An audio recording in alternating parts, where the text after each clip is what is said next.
Stakeholder Relations for the Property Practitioner Regulatory Authority.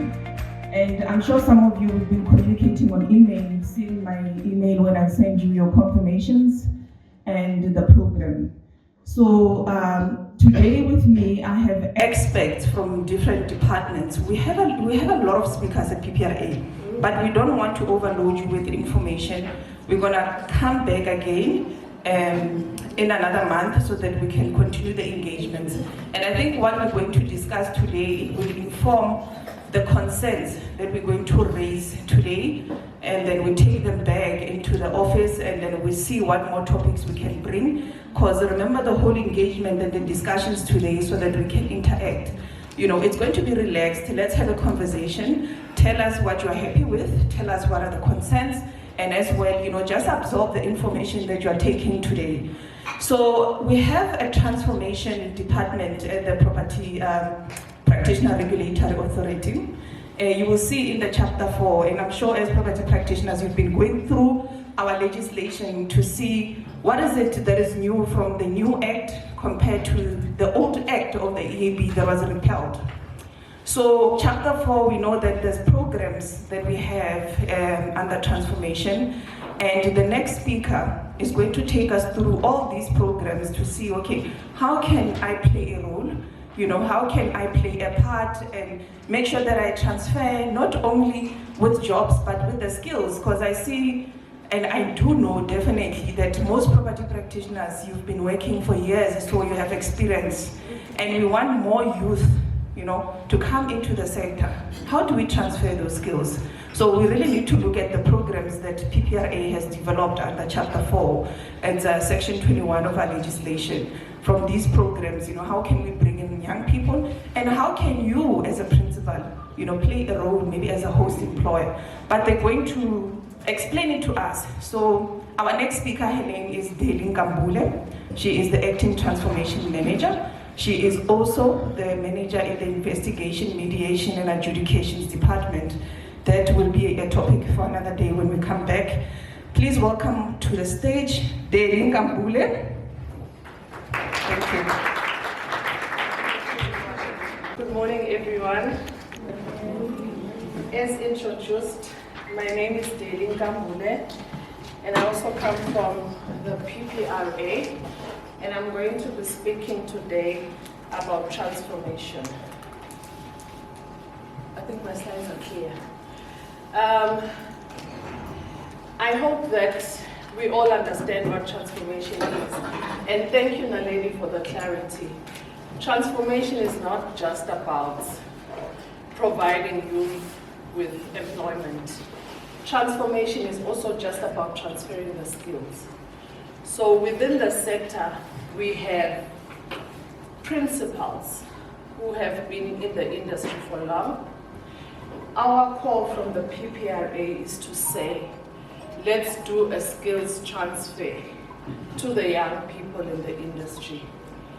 When we looked at our database in terms of age, we found that we have a lot of older people within the property sector. And I think it's time now that we encourage the youth to join the sector. Because at the end of the day, some of us will exit the sector, and we need to keep the sector going. So in terms of just transformation, you know, when we speak about the real estate environment, we're speaking about one of the asset classes where the whole country participates. And I mean, when we say the whole country participates, I'm speaking about whether it's in the retail, commercial, or industrial space. We all operate within the spaces. The space that we're sitting with, it's real estate. You go to a clinic, it's a real estate. The shopping malls, it's a real estate. So really, I can confidently say that we operate in all the spaces. And looking at the last count of the South African Property Sector Charter, they said in their report that the sector is valued at 5.8 trillion. So that's the sector within which we operate, 5.8 trillion. And having looked at the value of this property as presented by the property chapter, our database reveals that many black people do not participate in the sector in which we all operate in, and to which the value is 5.8 trillion. And whether this participation is in terms of employment by black people, the youth, and especially women, or whether it's entrepreneurship, even just in terms of investment, there is little representation of black people. We often find as well that there are a number of barriers to entry for our people, most in particularly in employment opportunities. And these barriers to entry are caused by a number of things. For example, lack of experience, lack of skill, qualification, sometimes network, and access to the markets. And that is why we are calling upon property practitioner principals to transfer skills so that we can deal with some of the barriers to entry that we are speaking to. Even those who set up businesses, you find that they are unable to grow their business simply because the startup costs associated with running SMMEs is very high, and they end up closing. So what is the role of the PPRA in all of this transformation that I've spoken about? And today we can confidently say as the PPRA that we have developed initiatives that are geared to empowering the youth in terms of employment, geared to empowering women in terms of providing skills, programs for which we pay for, entrepreneurship, which I'll talk to, and this relates to the funding or grants that we give to SMMEs, as well as trying to assist our property practitioners to access stock. And I'll speak to this as well. We've recently launched it, I think it was in March, it's an ESCOM project. I'll speak more about it as we continue. So why are we responding to this as the PPRA? It's because we are compelled by the legislation.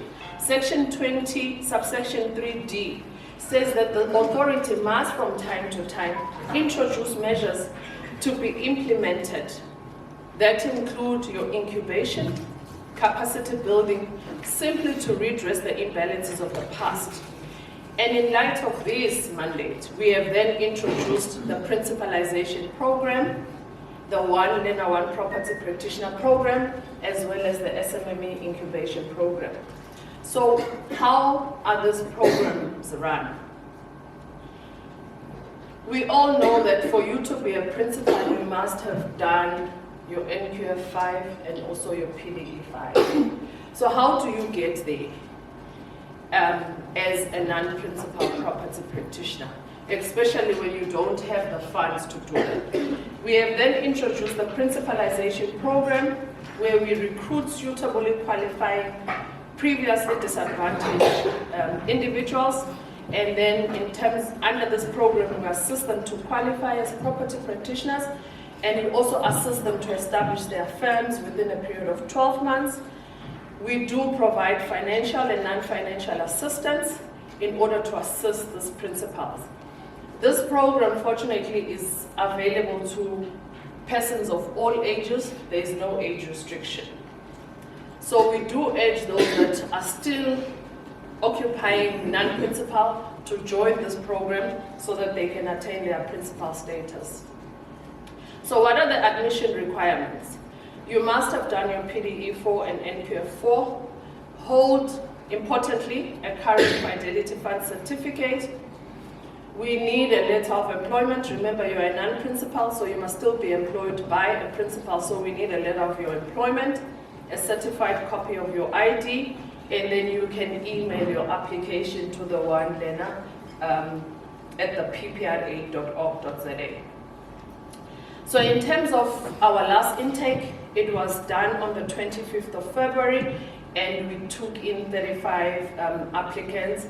We will soon be rolling out the program again, and we'll advertise on our website, social media platforms as to the next intake for this program. The One Learner, One Property Practitioner Brigade program. This is our famous program, and it's targeted at the youth. Under this program, it is aimed at placing intern property practitioner under the services of a registered property practitioner enterprise so that they may be supervised or mentored by a qualified property practitioner for a period of 3 months. Under this internship period, they gain practical experience as well as theoretical learning.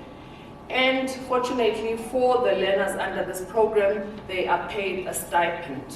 Stipend is paid in collaboration with Services SITA. Currently the stipend is 3,000. And in terms of entry requirements, it's only available from persons from the age of 18 years to 35. So property practitioners, when we do advertise for the One Learner, please encourage your interns to apply so that they can be paid a stipend. Please note that you cannot just send us an email and say you want to place certain learners under the One Learner program. The process is structured. We send out applications. You encourage the learner to apply. Then once they have applied, they go through an interview process. And the reason for an interview process is that we have found over the years as we implemented this program that we have a lot of dropouts. And the reason for dropouts was that we tended to attract people onto the program simply for stipend. So now we take you through a rigorous interview so that we can ensure that the person that we are putting on the program is really determined to be a property practitioner, and this has led to a huge output since we introduced that strategy. Then in terms of qualification, we need in terms of requirements, we need a letter of employment, we need a certified copy of your ID, you send an email to One Learner, One Property Practitioner, and then One Learner at the PPRA, and then remember during your training, you don't have to be in possession of an NPF level 4 and PDE 4. That's what you will attain during your training in order for you to then be an analytical estate agent. In terms of the intake, in September 2023, we recruited 60 candidates in the Northern Cape. They started their learning in March. And then from last year, in collaboration with the Department of Tourism, KZN, we recruited 750 candidates. Next month, we will be launching this program so that the candidates in KZN can begin their training. Bloemfontein, in February, we recruited 35 candidates, and they are starting their training beginning of July. So we will be rolling out further programs. In the current financial year or the previous financial year, we had a number of 530 candidate property practitioners, and this year we are hoping to have more than that. The SMME Incubation Program. This is a program that is specifically geared to assisting small enterprises. We do understand that the role played by small business enterprises in the sector in terms of job creation is very important, and therefore we are prepared to support them. It's also critical to ensure that Black property practitioner businesses are represented in the mainstream, and that is the reason why we provide the grant. So, as I said, the incubation program is aimed at assisting Black principal property practitioners. We provide financial and non-financial support so that they are able to upscale their businesses.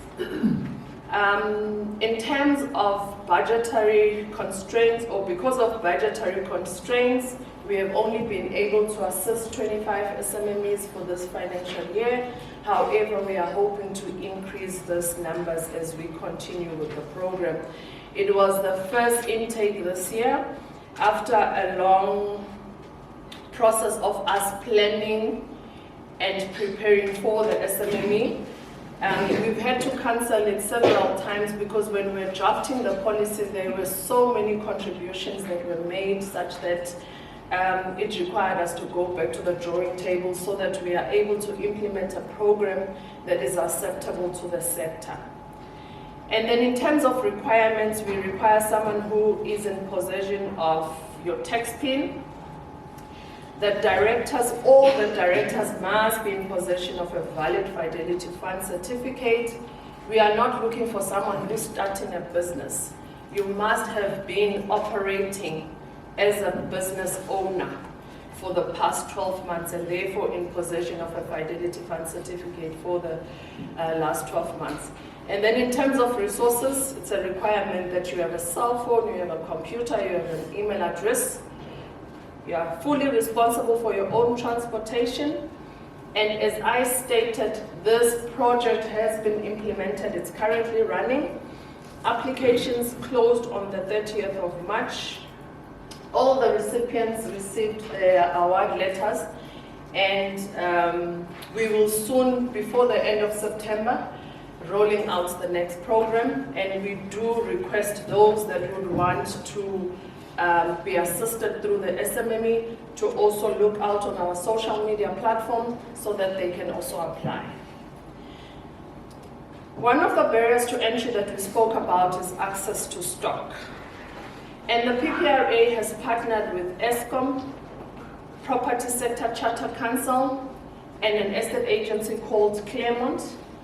This is the first collaboration of its kind, and it's aimed at ensuring that historically disadvantaged individuals are granted access to markets. Unfortunately, for the first intake of this ESCOM project, we made it available to host employers. And the reason for this is that we wanted the interns or the candidates that were working with the host employers to have first experience in selling properties. We will be having other partnerships where government will be providing stock. We are approaching Transnet and we will then be sending out communicate to the industry and how the industry can benefit. So this program was launched in August and we are grateful to ESCOM for heeding the call, because if you read the legislation, I think it's in section 20, it says all government entities must ensure that when they dispose of assets, they use a registered property practitioner. And it is our intention as the PPRA to ensure that every government entity understands the responsibility that the Act has put on them in terms of disposing property. It is the only way in which us as the PPRA can enable property practitioners to succeed in the industry. We know that our industry is commission-based, and without access to property, we cannot flourish. And that is the intention of the PPRA in trying to say to government, there is a legislation that binds you and you must abide.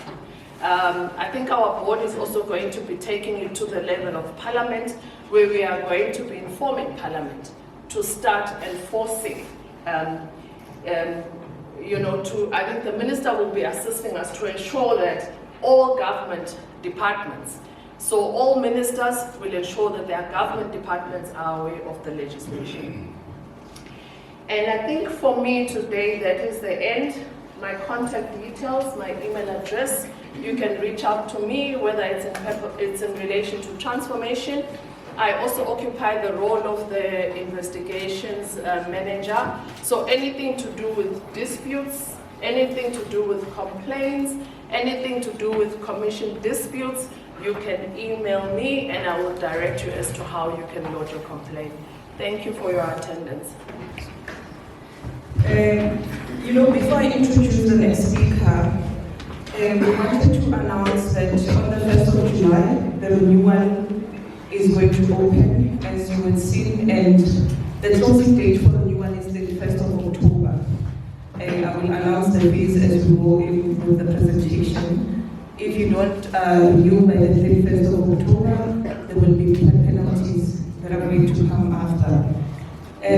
So obviously, maybe the question would be, because the FFC is 3 years, who does it impact? So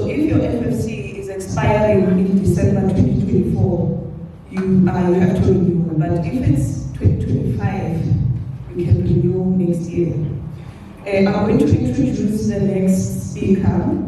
He's from First NHFC. He's going to speak about First Home Finance. His name is Debo Maila. It was in February of 2023 when Minister Kubai officially launched the new housing subsidy program of government, which is now referred to as First Home Finance. So I'll jump right into it. And I'll start off firstly by introducing our organization, the NHFC. The NHFC was established in 1996 by government, and our mandate in terms of target market is twofold. We have got a client target market.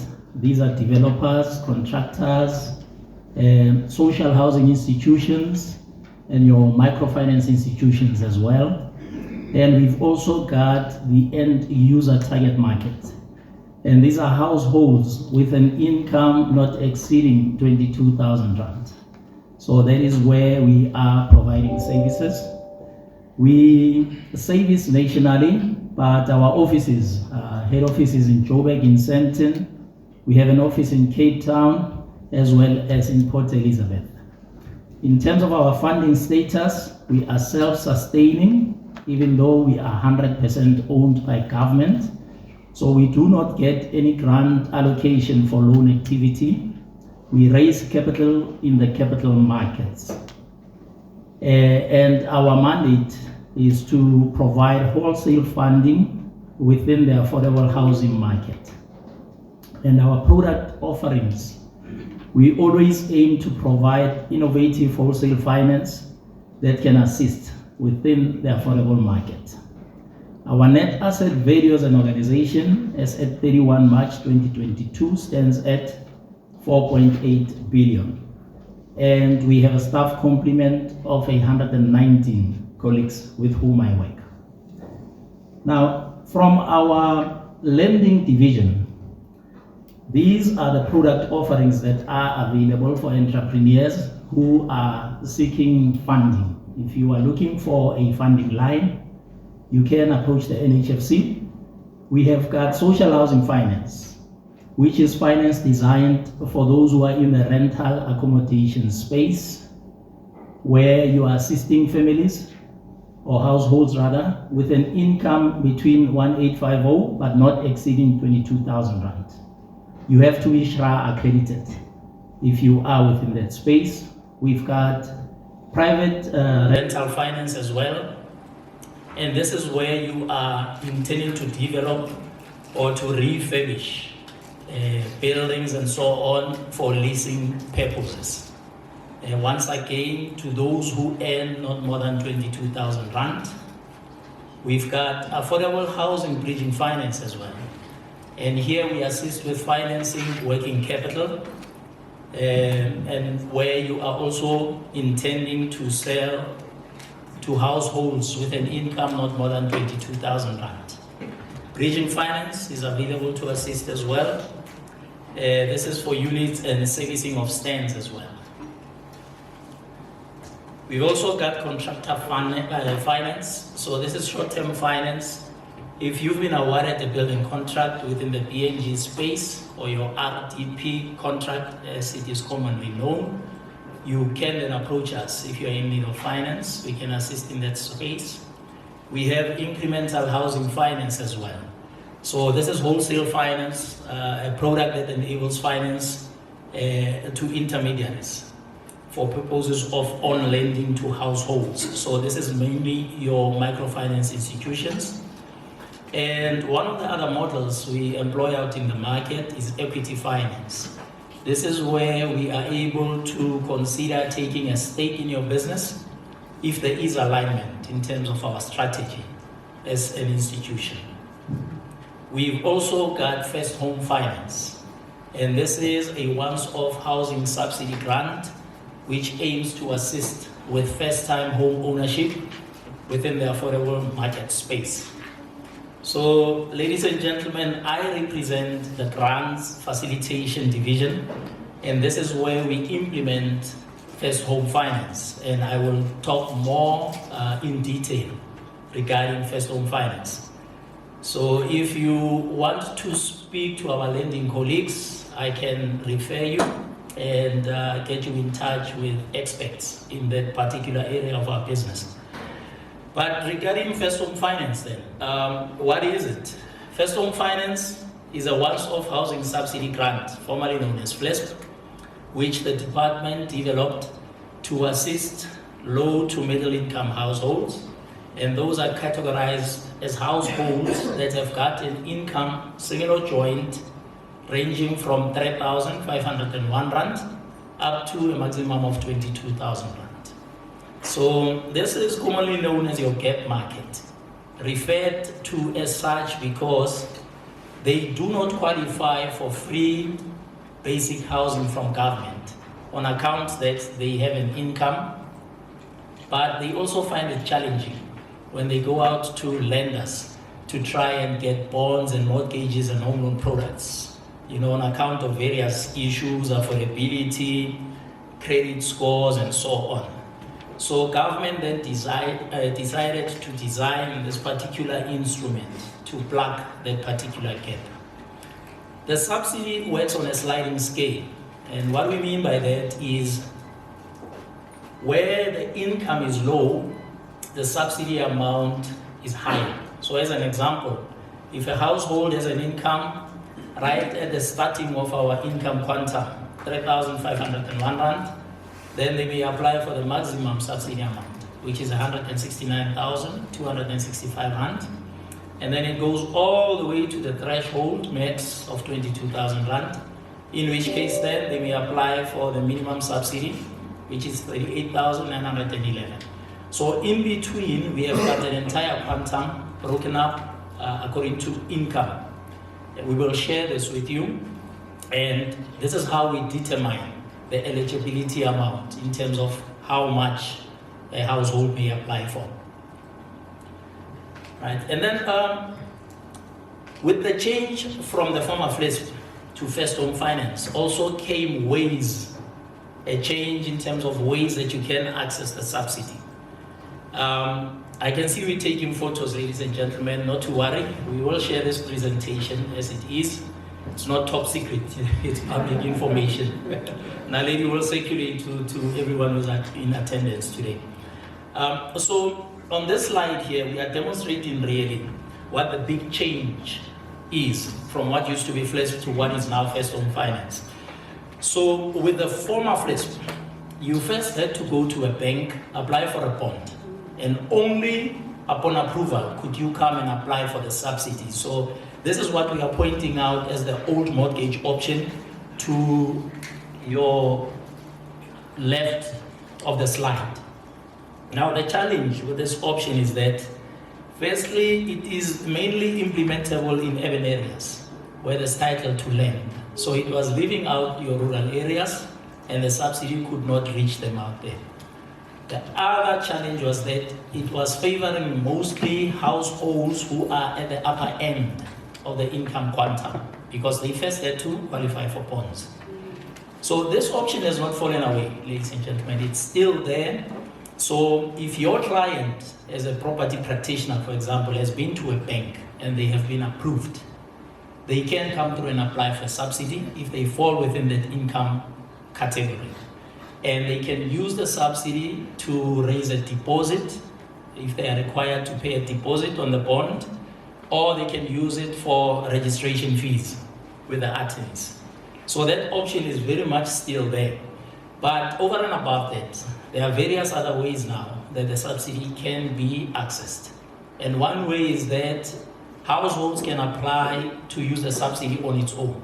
So now you do not have to start with a bond application at a bank.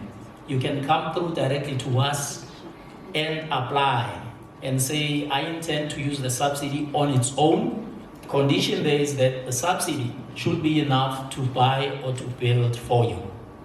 So practical example, if you maybe earn 4,000 rand and you come through, you apply, you are approved, you're looking at about 150,000 rand.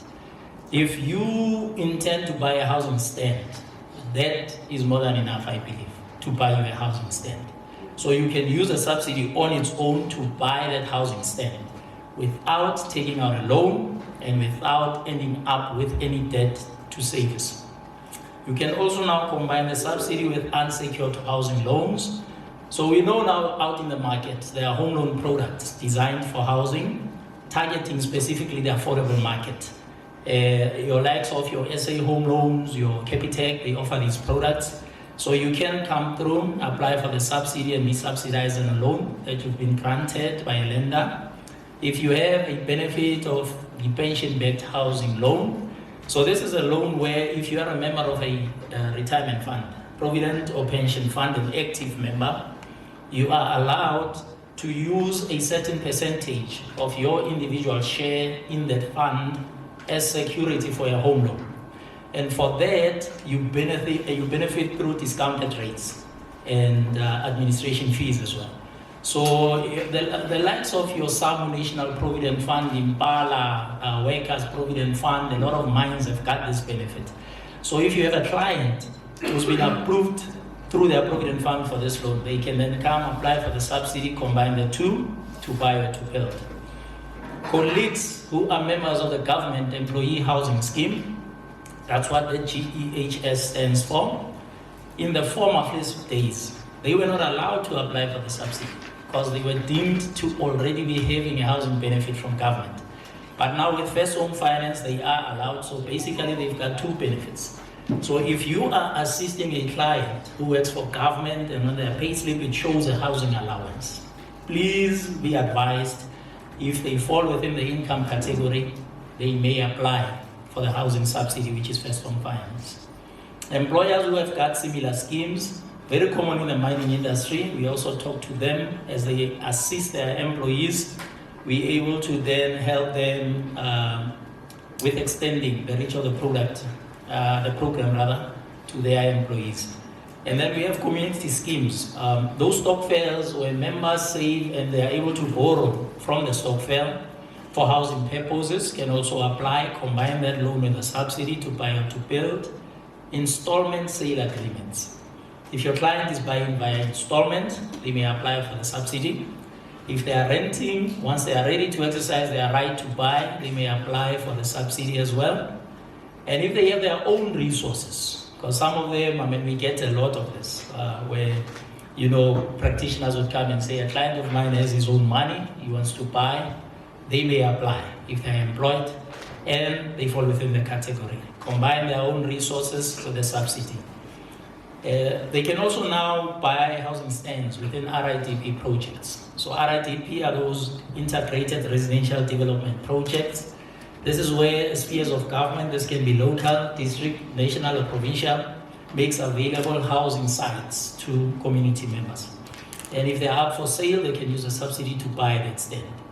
And very excitingly, and I think very applicable to the province we are in today as well, where we have got land under traditional authorities. I'm sure this one is known to us, colleagues, in the Northwest, where there's no title to land, but there is a traditional authority and community members are issued permission to occupy letters. So they are allowed or permitted to reside in that particular area. They are now permitted to come, apply for the subsidy and build on that particular site. So this is the big change. We deem this is a big game changer, and it has proven to be upscaling the uptake of the program and assisting a lot of those who are in need. Colleagues, this is just for presentation purposes, just a summarized version of our quantum to give you an idea in terms of income bracket, what the amount is. As you can see, if you look at the maiden line item, 10,700 rand, you're looking at about 117, and so it goes. Safe to say that, I'm sure you are aware, as the salary increases, the subsidy amount decreases.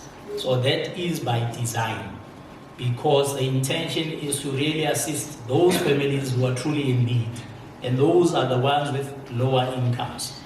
Now, the other big game changer from what used to be flex to what is now first home finance is that those who are self-employed and are able to prove income may also come through to apply. Practical example, we will request a 6 months bank statement that will indicate the income that you derive from your self-employment activity, supported by an affidavit explaining the kind of work that you do.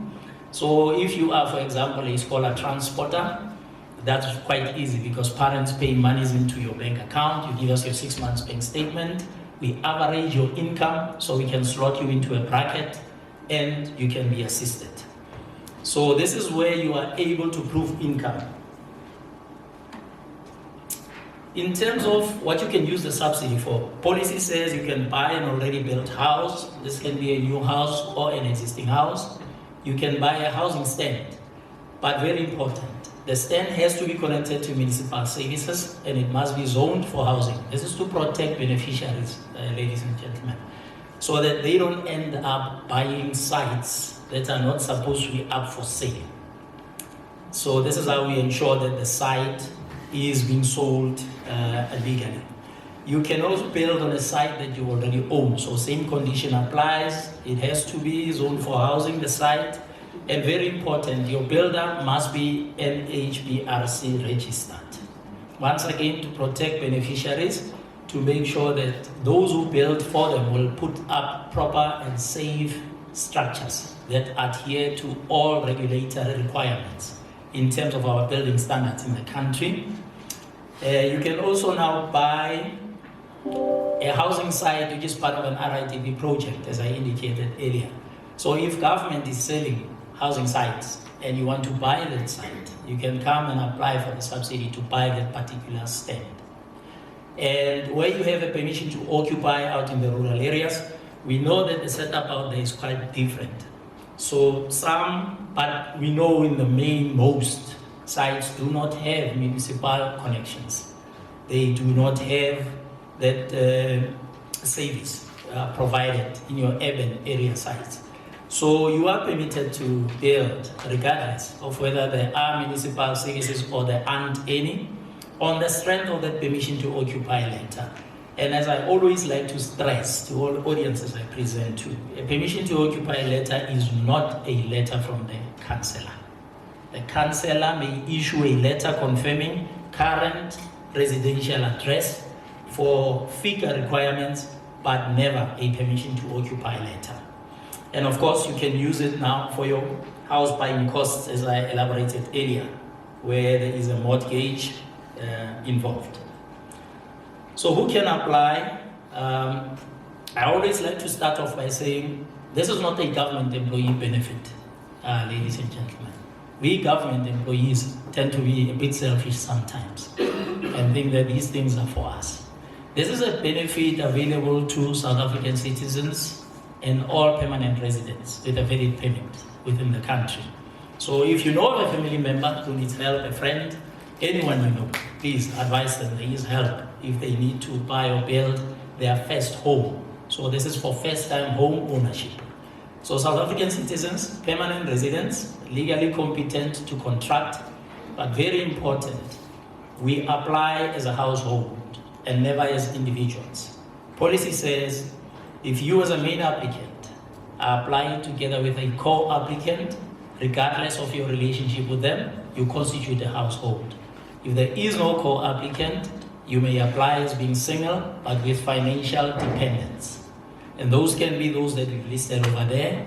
They do not have to be your direct relatives. They just have to be people that you live with, whom you intend to live with in the house that you intend to buy or to build using the subsidy. If there is no direct relation, we will ask for an affidavit explaining and declaring officially what the relationship is.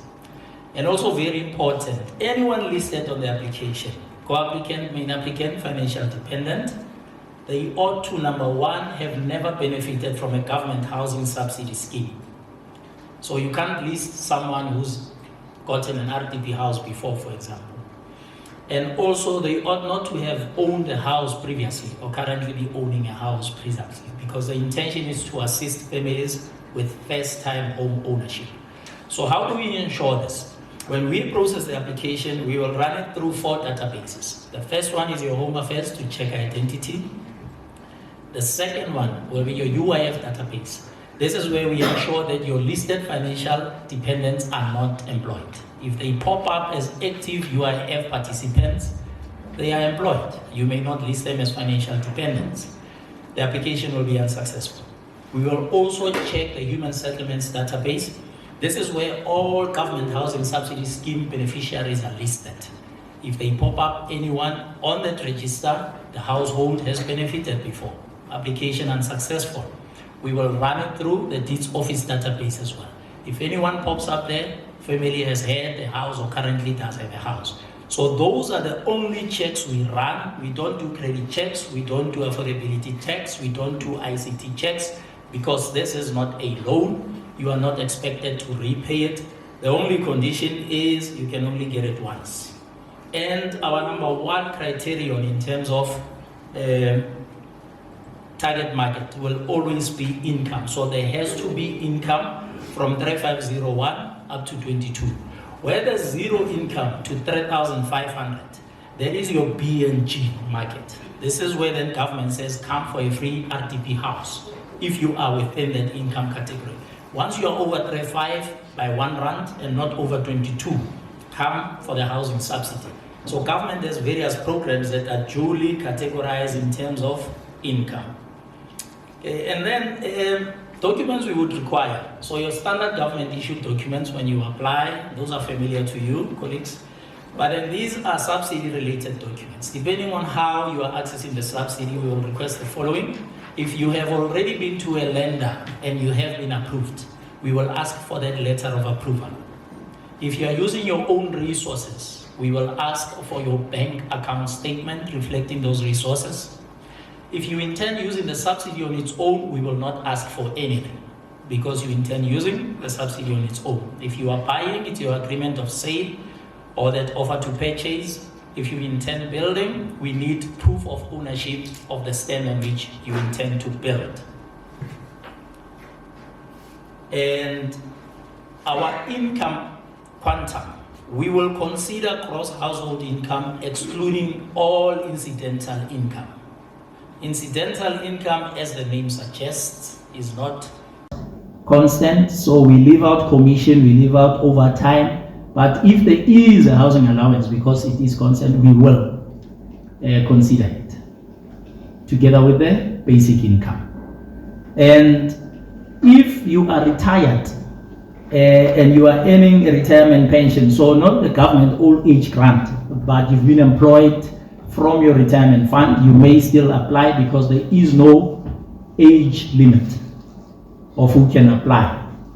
Or if you are medically boarded and you are receiving a disability benefit from your employer or your retirement fund, you may also apply. And if you have no basic income and you earn commission only, we will request a 12 months bank statement so we can average and assist you by way of slotting you into an income quantum. Now, in terms of how do we apply, we work through an online portal. Ladies and gentlemen, we're shying away from manual paper, and the portal is such that it has got a 2-phase application process. We have a pre-approval phase and a full application phase. The benefit here is that with pre-approval, you do not require supporting documents up front, only accurate information. You populate, within 48 hours we give you an outcome. If you are pre-approved, the letter will come through with your full names, ID number, and the amount for which you are pre-approved. Now you can start shopping around with this letter. You can see if the subsidy amount is enough or whether you need to augment it with a loan or your own resources. And once you are ready for us to commit funds and disperse funds, this is where you will do a full application. You will then be required to upload all supporting documents on our portal. So how we work, and this is really the reason why I've been invited here today, is that we partner with property practitioners such as yourselves in a way that we are able to onboard you on our online portal as an intermediary who is able to apply on behalf of your clients. We want to give you the control in terms of knowing whether a client you are assisting with acquiring a property for the first time may qualify for the subsidy. So the process that we follow is that we would vet you. Nothing extensive. We're not going to go check if you are servicing your individual debt or anything like that. Our vetting process looks at the registration of the agency or the entity, that it's proper and your SARS affairs are in order. And we also need your figure documents for your directors. And if vetting checks out, we then ask you to nominate administrators from your business whom we will train on our online portal. We take them through the entire process so they know how to help a client that walks in and says, I want to buy a house for 400,000, I earn 10,000 rand. Your first step would then be, let's see if you qualify for a housing subsidy from government.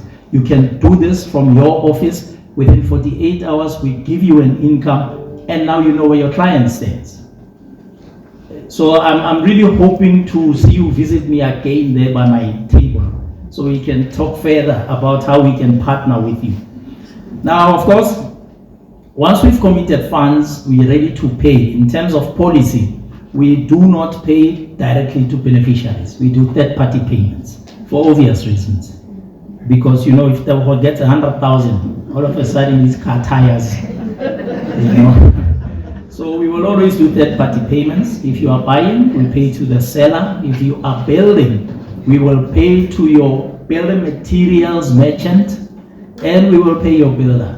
The builder will not get the entire amount. We do a 3-phase tranche or progress payment. So we pay for foundation, we pay for wall plate, and we pay for roof and finishing as well. And if it is a bond housing costs for which we pay, we have SLAs with all banks. And this is another game changer for us, you know, in that we are able to pay upfront the subsidy amount into their suspense accounts. And once the property is ready for lodgement, there's no chasing after the subsidy amount. It's sitting there with the banks. They are very efficient. They know how to on-pay to RTs. Now, I know in the past, a lot of property practitioners would always shy away from the former FLISP because it always held up deals, you know, to say, hey, this thing now, I gotta wait for these people to pay this money so I can finalize my deal. Those days are gone, I can assure you. So what we do now is we pay into the bank suspense account, it's waiting for you. Once you are ready, they on-pay.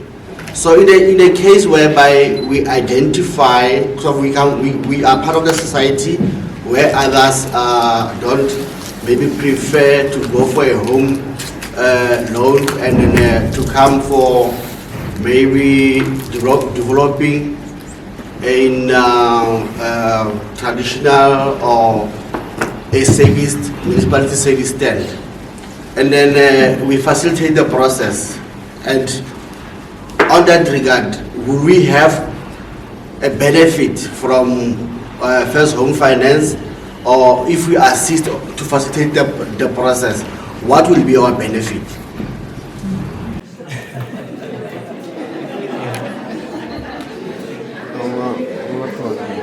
All right. No, thank you, colleagues. So, regarding first home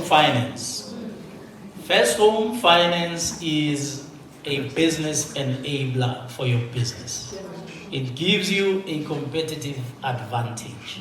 I can tell you now, if as a client you are able to help me to access the subsidy and the next guy is not able to, I'm bringing my business to you.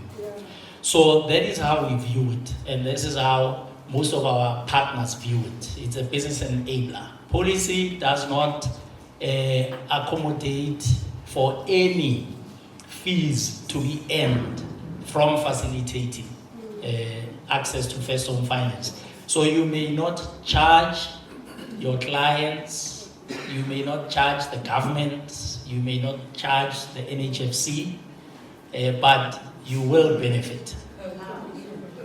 It is a business enabler. So practical example, if I am buying a house and Tebogo Estates can help me access the subsidy, and Ntabiseng Estates cannot, I am giving my business to Tebogo Estates.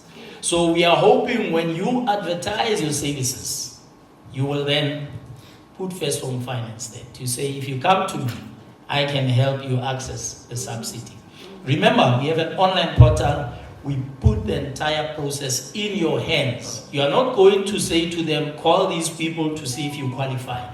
You are going to capture it in the comfort of your business and say to them, see me in 2 days, here's your letter, you do qualify. So we are really empowering you as a business person. But no, sir, direct answer to your question, no fees, no administration, nothing. Thank you.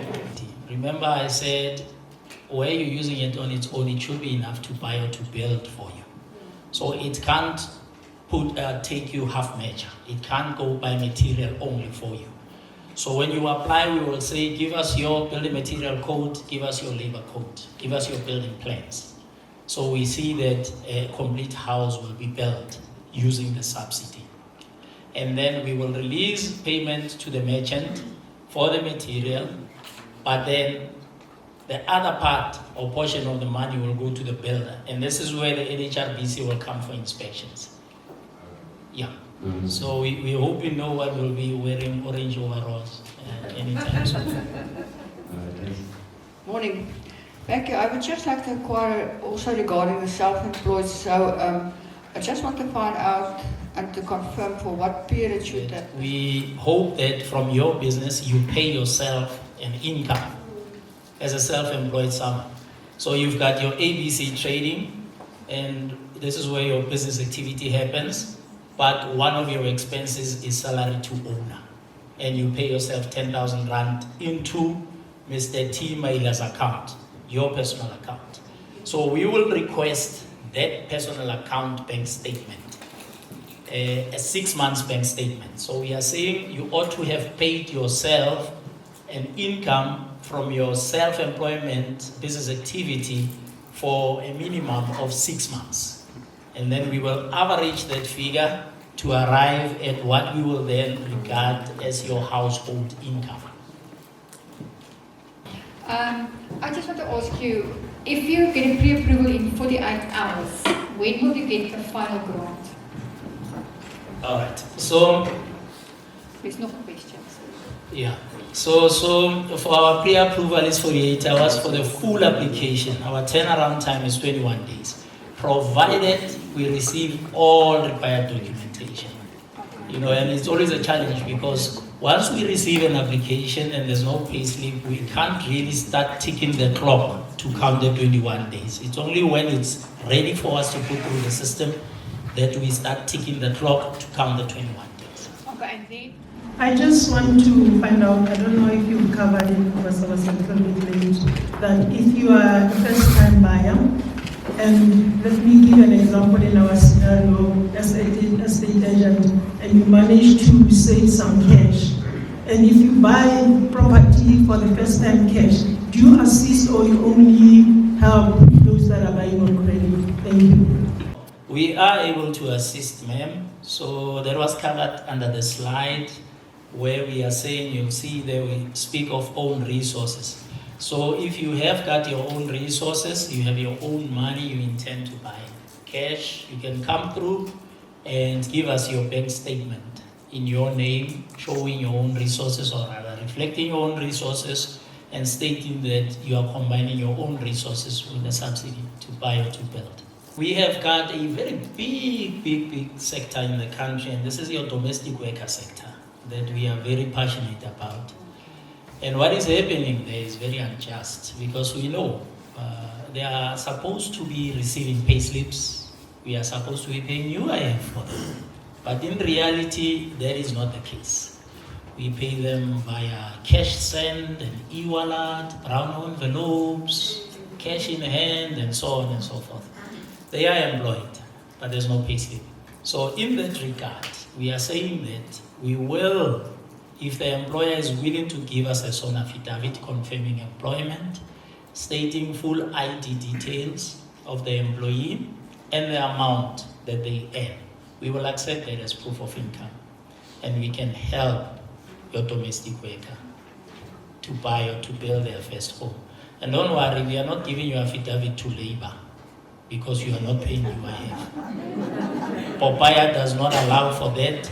you are not allowed to pass on information to another party. You use information for the intended purpose. You can take us to court. So don't worry, it's not going to labor. But we can help your domestic worker. And unfortunately, the subsidy is not implemented retrospectively, where you already have an active bond. So you will not qualify for the subsidy in that instance. And that is why we always say, under the mortgage example, if you've applied for a mortgage, let's say you've been 100% approved, you have your own funds to pay for your lawyer fees. Before registration, you can still apply. And if it's approved, we'll pay it into your bond account to help reduce the outstanding balance there. But if you come after registration, this office is going to ping you as an existing owner, and it will unfortunately be unsuccessful. Even if your application hits our portal now at 10:30 and your property is registered at 11, the fact that it hit us before, we will consider it. Okay, thank you so much. Do we have more questions? Okay, well, thank you for all the questions we've received. Thank you so much. We just give a small thank you. Thank you so much. Thank you for the presentation, Mr. Maina. We really appreciate it. And we see that a lot of people are sitting at home and are earning less amounts and they don't know that they can own properties, because they don't have the information.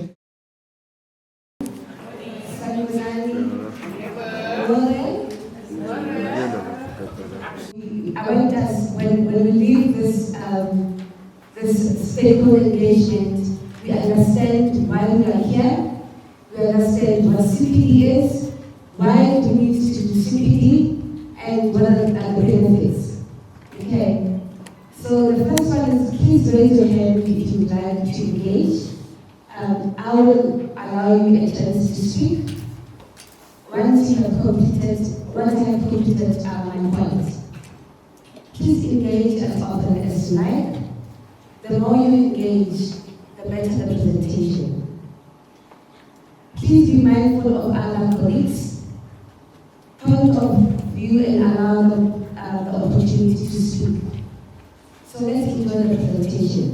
Firstly, I just want to find out how many of us are principal property practitioners in the room. I see my audience. And how many of us are non-principal property practitioners? Wow. And I take it that you've done our CPD and they're compliant. Okay.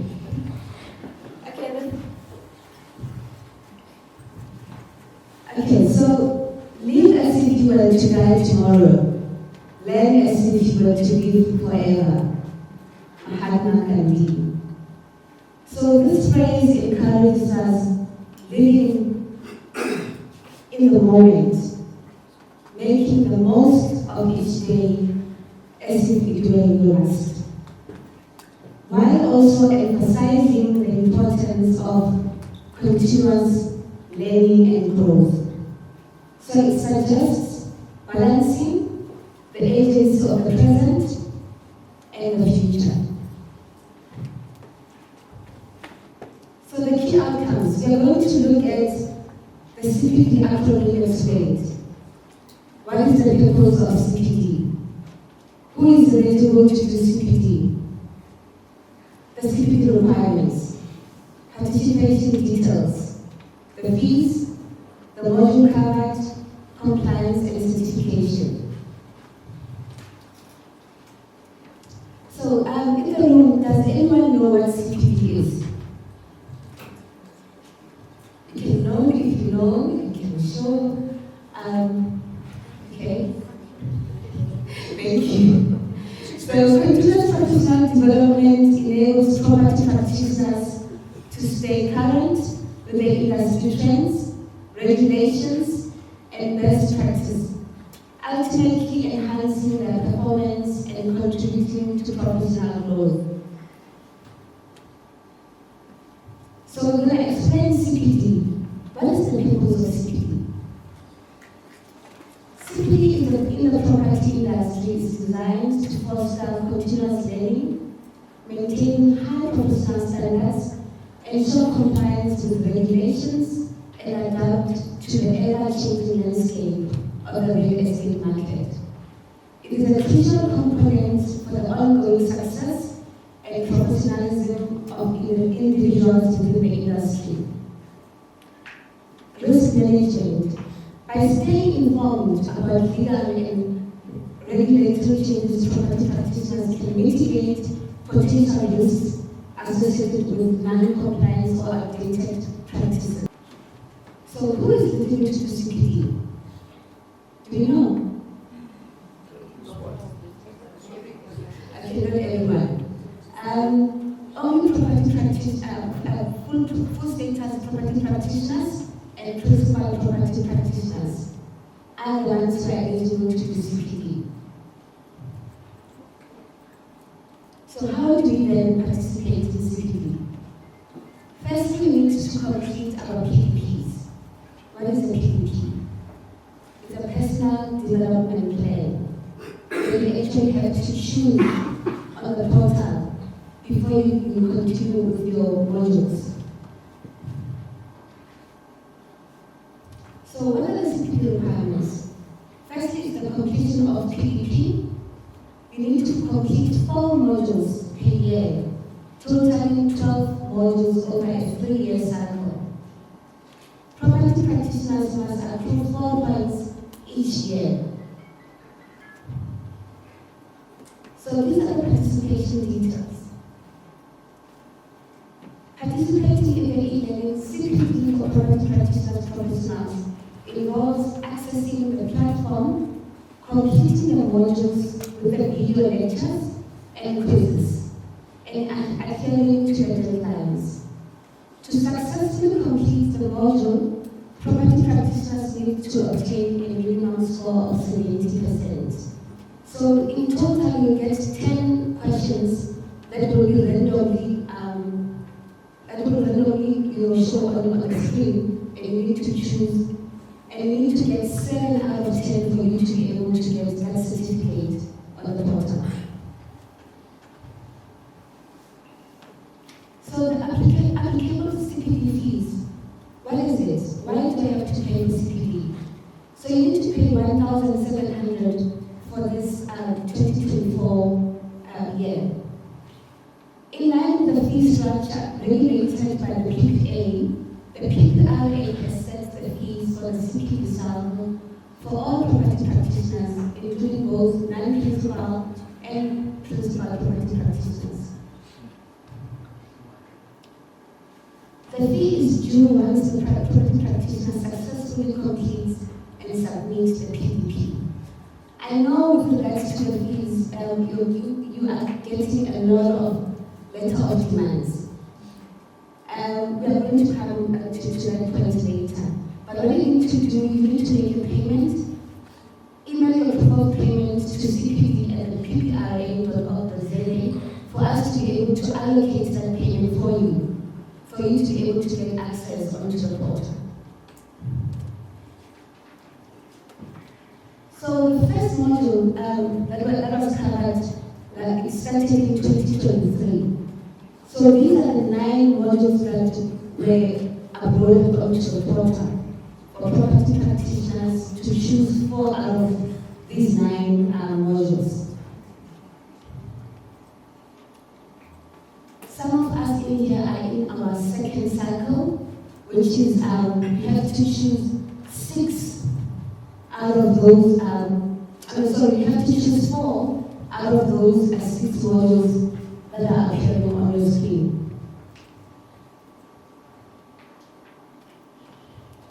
Okay, so we went live on the 17th of May. Those of you who have actually started to do CPD, you would have noticed that it started on the 17th of May, and some of you have completed your CPD points already, so you are compliant. As soon as you do 4 modules on the system, then you are done with the CPD only for this year. And the details for the 3rd cycle will be communicated to the industry after the completion of the 2nd cycle. here comes the fun part. Completion, compliance and certification. So once you've completed your modules, you get your certificate that is uploaded onto the system. And that's where you can actually upload or download your certificate for you to be able to hang it up. So these are the steps on how to participate in CPD. It's continuing to go up in price.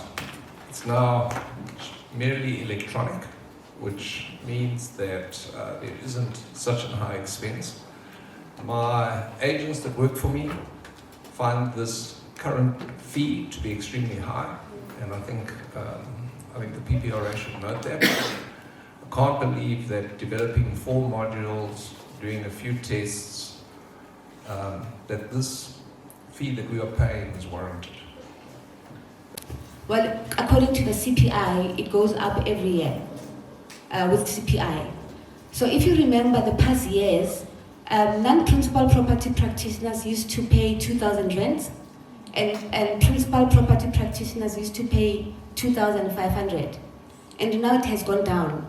So they're paying 1,700 across the board, both principal and non-principal property practitioners. 1,700 rands.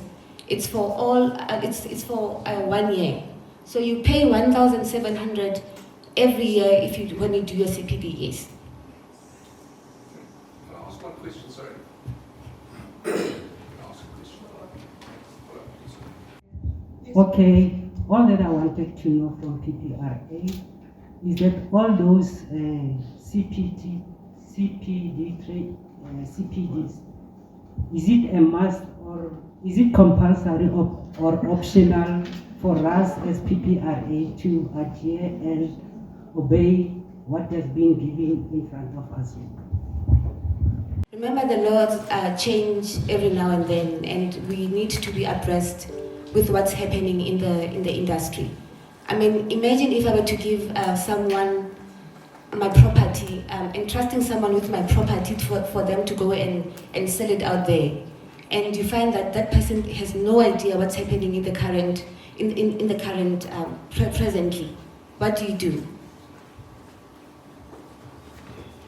Sorry, ma'am, if I can just ask a follow-up question in terms of the expense that the PPRA has in developing the CPD program. And I understand there's legislation, and I'm not here to fight with legislation. Could you give us an indication of how many qualified estate agents there are and how many principals there are? So I'm talking about contributors across the country to the CPD program. How many people are required, fully fledged agents that are required to be on CPD at present? Is it 5,000 people?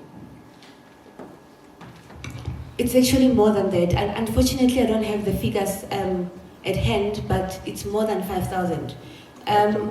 We have more than 12,000 property practitioners currently participating in CPD.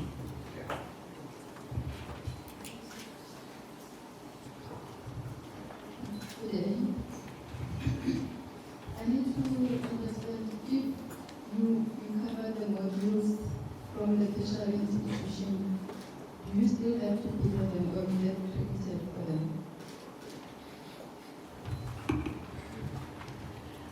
Okay, previously we used to do non-verifiable points and verifiable points. You can actually take it up with any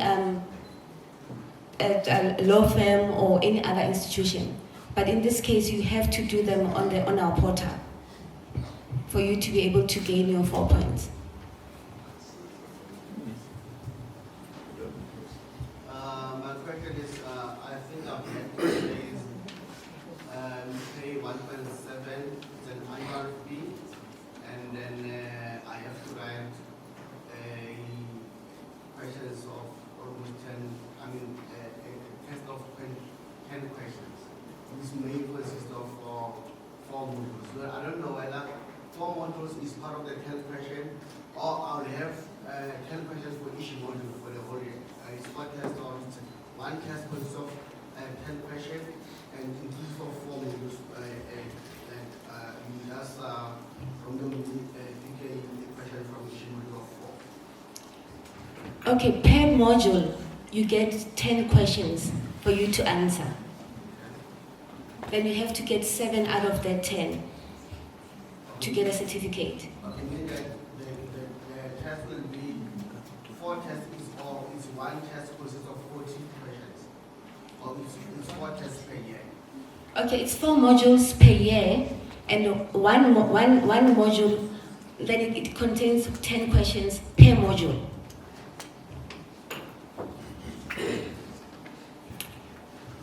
Just adding up on the question, a follow-up. What made you to choose 4 modules, not all or 6 modules? Okay, we're gonna go back to the regulation. It's regulated. You know, I would actually employ you, property practitioners, to check our act on the portal. It is there. It is downloadable. You are able to go and familiarize yourself with the act. Sorry, ma'am. In terms of transformation, I know that you're not the transformation expert, but we are looking closely at barriers to entry for people to enter into our industry, and we need to keep the barriers for entry low. On the point of CPD, we're going to do 40 questions a year. And for those 40 questions a year to be designed by the PPRA, they're going to receive in excess of 20 million rand from the industry to design a full module thing once a year.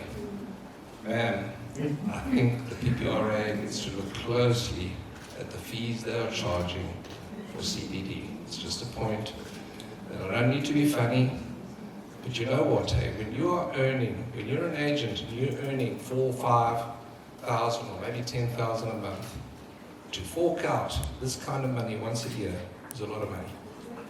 And just my point, 20 million bucks is a lot of money for PPRA to have an online course. I think because the transformation manager is here, and I know you have 1 learners under you daily, and I know you've been trying to assist where you can in finding ways, sponsors, and looking at the fees. I don't know, it's something you'll take note of that, and you can take the question now. Thanks, Naledi. I've noted the questions. Thank you very much. Do we have another question? Okay, I have that. Okay, morning again. I think this will be a follow-up on what I asked earlier for the CPD points and the modules to be compulsory to be done on a yearly. In case that maybe an agency is not doing that, and then what can be the fines or the findings? Is there anyone to regulate or to monitor if the agencies are really up to the CPD for the PPRA, or are they only up to make money as a business? Okay, so if property practitioners have not completed their CPD in, let's say, for instance, in 2023, they are able to catch up the following year. So you can do your CPD 2023 in 2024.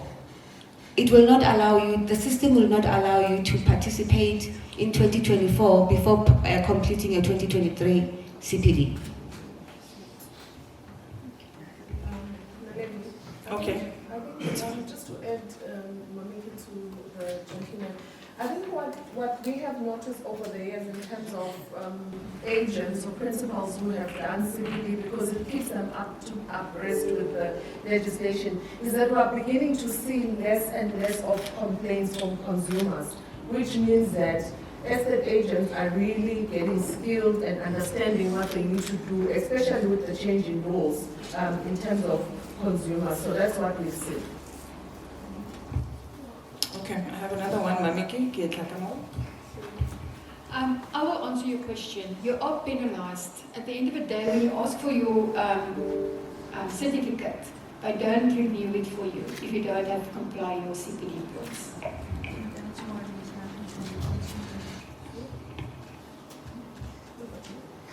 Okay, let me take another one. Morning. I just want to check with you, if one of our agents completed their PDE4 in 2023, when are they first eligible to do their CPD? They're actually supposed to do their CPD in 2024. But the ones that have completed, so maybe let me just add on to that answer, that response, is that the ones that have completed their PDE4 in February this year, they are eligible to do a CPD this year. So both, if you have set for an exam, PDE4 in February, and you have set for an exam again in May, you will be eligible to do your CPD this year.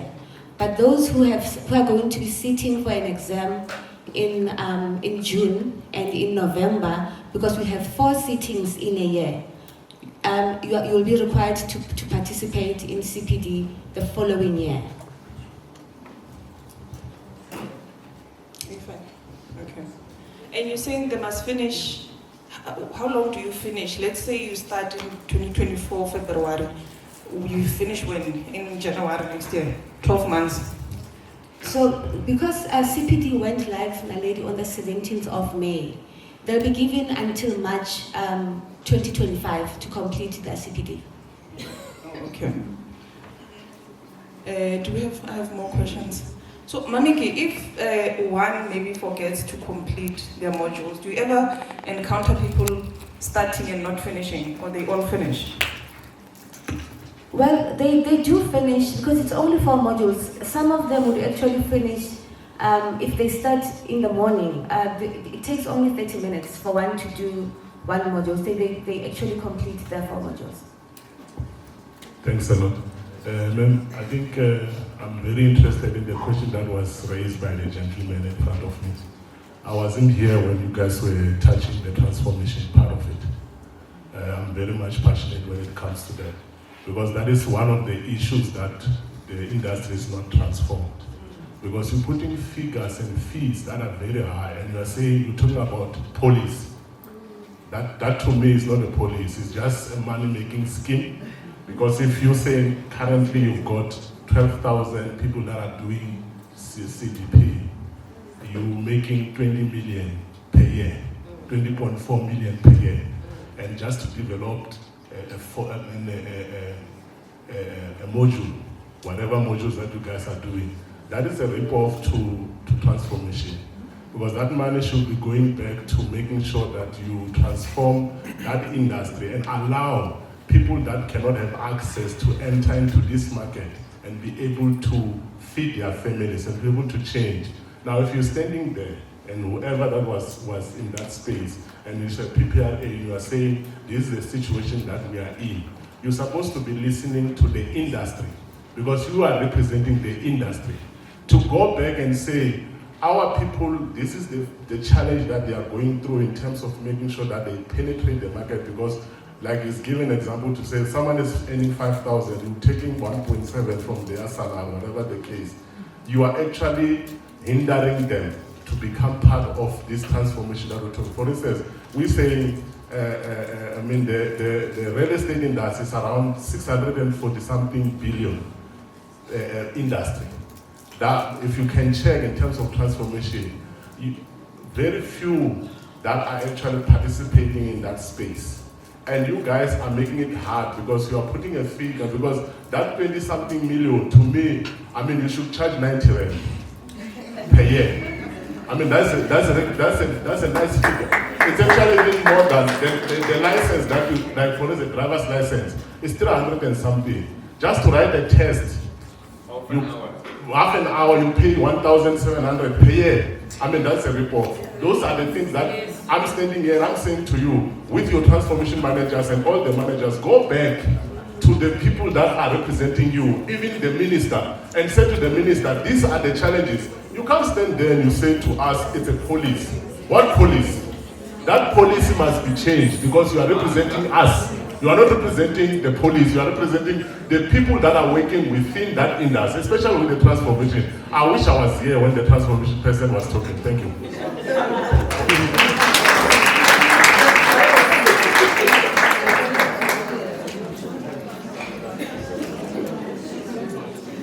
Daddy, do you want to take that transformation question?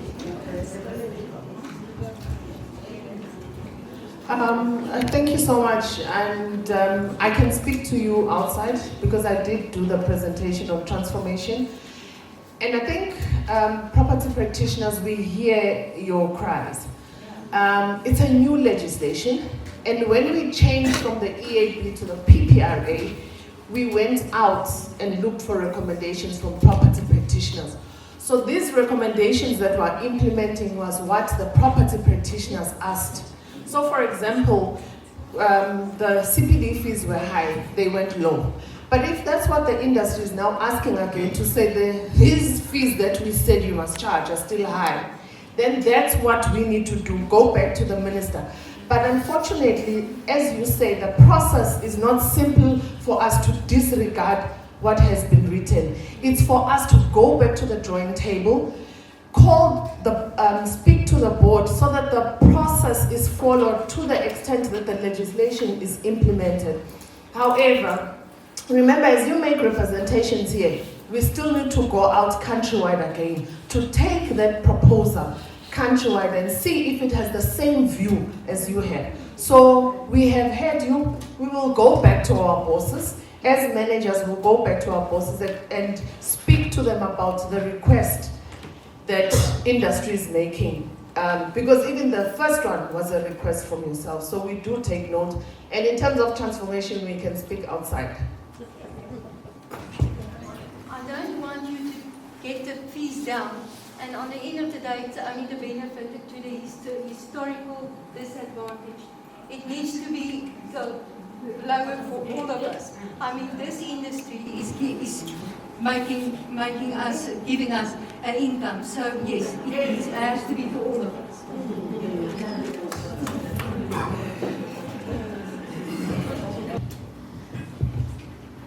Say for instance, you qualified for PDE 4 in December 2023. You are supposed to start your CPD in 2024. But after qualification, you went onto the portal in December to create I think it's the PDP. Now that prevents you to start 2024 because you didn't pay the one in 2023, but you couldn't have done that one because it was in 1 month. Where do we query to get that fixed to start your program in 2024? You can email your queries to CPD at the PPRA. It's fine, we will give them the email address. We're going to share the slides, there's information desk, we will give the information, come outside, we will give you the information on where to email. Mamiki will sit with you virtually when she gets back to the office to resolve the query, so that we sort it out. Let's take a comfort break. 15 minutes, let's come back, 11:15. You can even bring your tea here, your water here, your juice here. Let's continue from 11:15 so that we can finish on time. Thank you.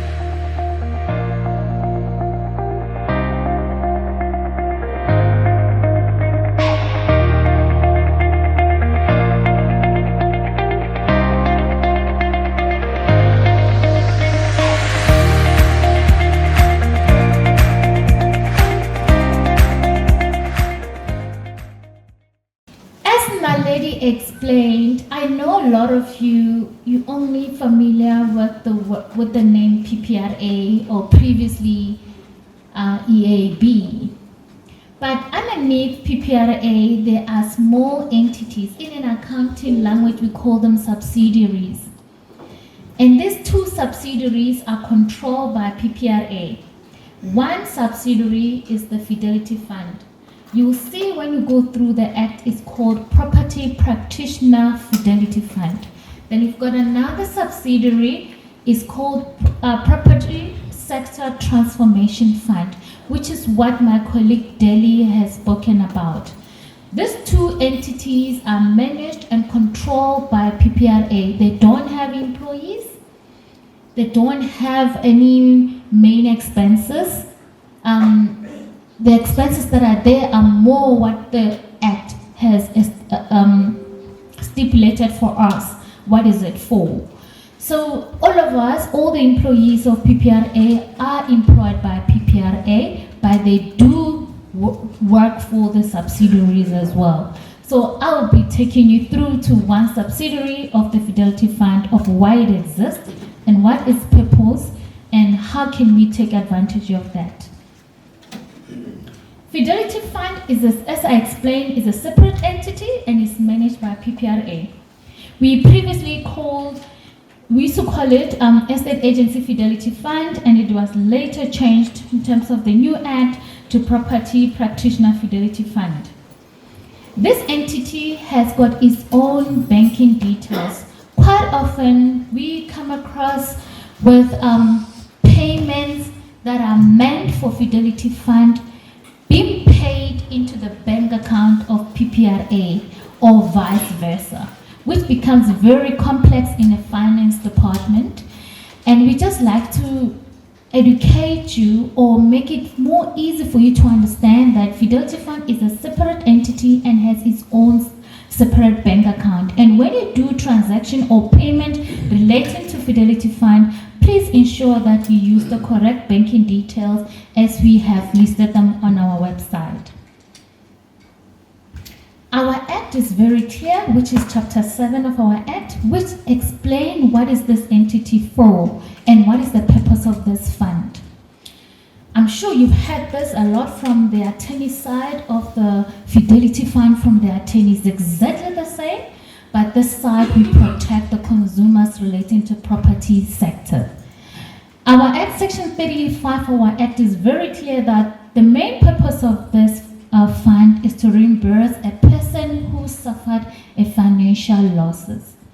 Could be as a result of a theft of trust monies committed by a property practitioner who was in the possession of a Fidelity Fund certificate at the time of theft. What it means is that a consumer in this scenario will be a person who is paying rent and who paid a deposit for renting that apartment, or you paid a deposit to purchase a house, and you paid that deposit into the property practitioner's trust account. Property practitioners must have a trust account in order to transfer the deposit in their trust account. It must not be in their business bank account. The deposit must be in the trust account. Quite often, property practitioners find it very easy that the deposit of purchasing of a property must be in their attorney's trust account, which is fine, and that is handled by the law society. But should the client or property practitioner encourage the clients to pay the deposit in the trust account of the Fidelity Fund of the property practitioner, that's where we come in to protect. You will notice that we have so many property practitioners that are practicing without valid FFC out there, and it's quite a lot, and we are aware of that and we are working on that. The danger with such property practitioners is that they're more likely to misappropriate the funds in the trust accounts and disappear, and it's very difficult for us to trace them as we do not know them. And the disadvantage is that the consumers are not protected by this fund.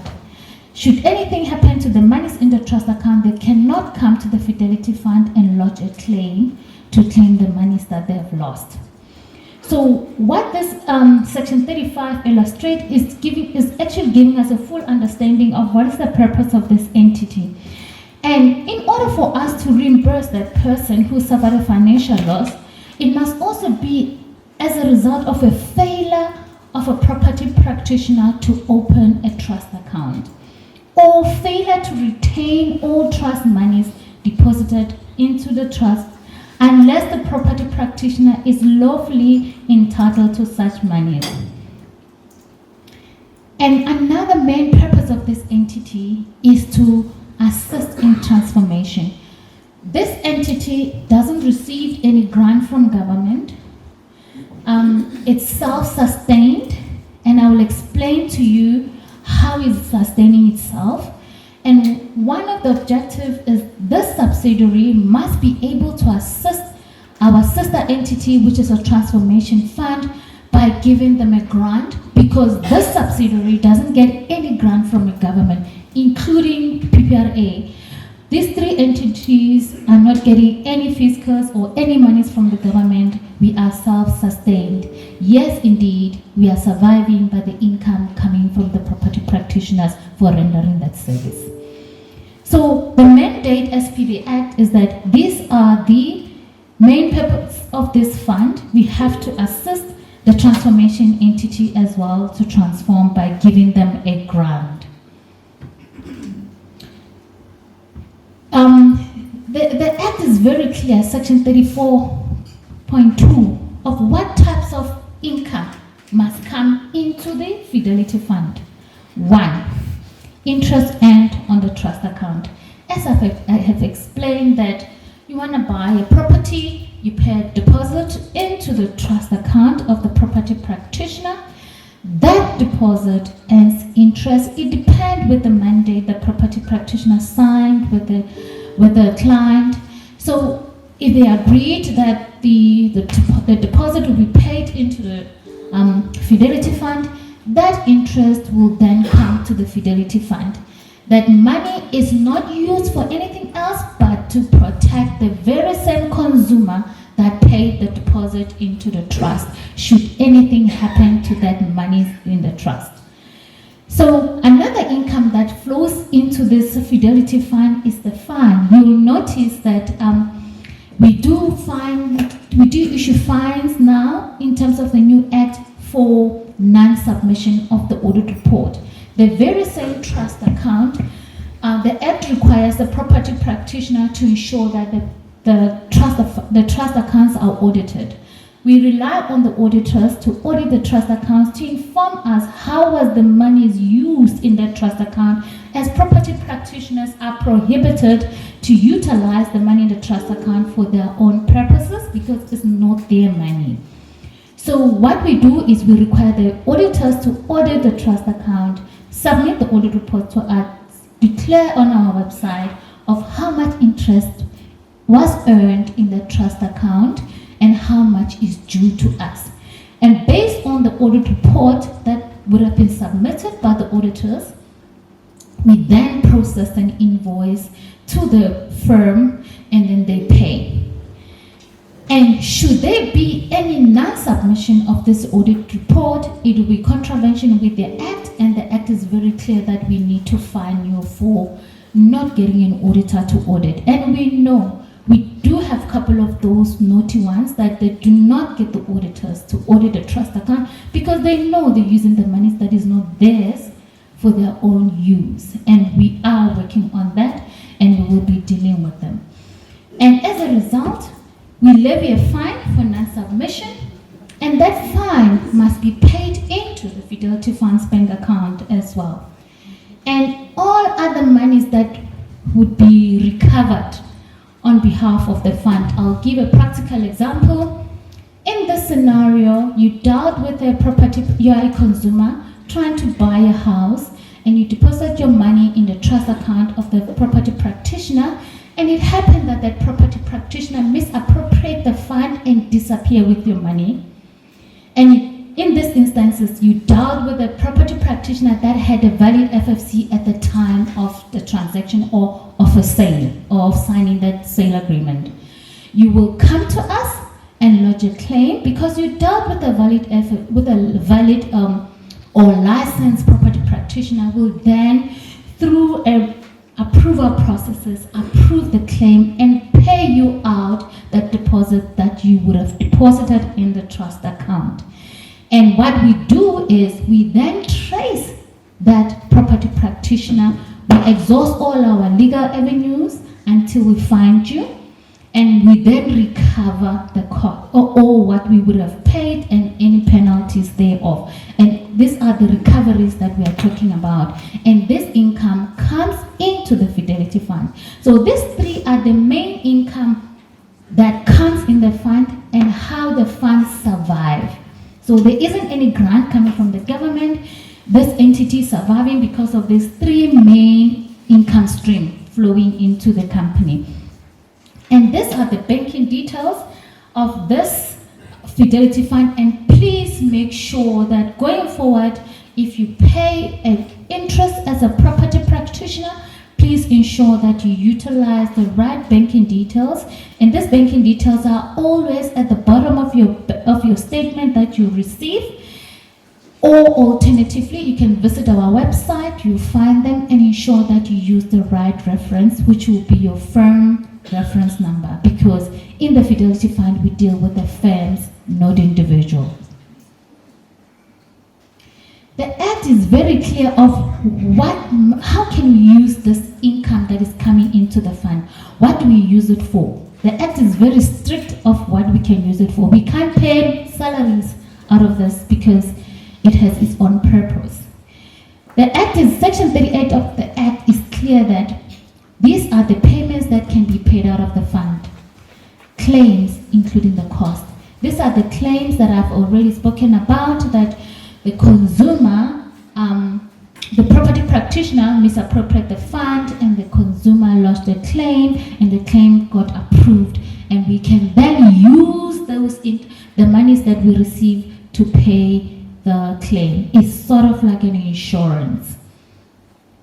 Sometimes we do encounter situations that we have to engage the attorneys, especially when we try to trace these property practitioners that are misappropriating the fund or unscrupulous estate agents. So we do engage attorneys and we have to incur legal costs as a result of that. Then we do pay legal costs from this fund as well, including the accounting services. As we are a state entity, we have to get audited. Our financials have to be published. So we do have to get Auditor General to come and audit this Fidelity Fund. So we incur audit fee as well. So the Act allows us that we can pay audit fee out of this Fidelity Fund and other costs relating to investigation thereof. We also pay management fee or management expenses. This is a levy that PPRA holding company will charge the subsidiary to say, you are utilizing our staff, you are utilizing our office, therefore you need to pay us this levy. And the Act only allows that levy, that this subsidiary can pay the holding company that amount of levy. And the grant that I've spoken about, that the subsidiary can pay grant to another subsidiary, which is the transformation. We do have a claim processes that needs to be followed when a consumer wants to lodge a claim. You can lodge a claim via our website. You can log in, and there's a link there that says lodge a claim. Then you follow the process until you upload the documents. Alternatively, you can submit the documents to our legal department directly with all the relevant documents. Our website is very clear and illustrate what information we need, and the form that needs to be completed. And all of that need to be uploaded in order for the claims to be entertained. This will also include proof of payment that you paid that deposit or your bank statement thereof. There are restrictions of what can be paid out of this trust account. This Fidelity Fund.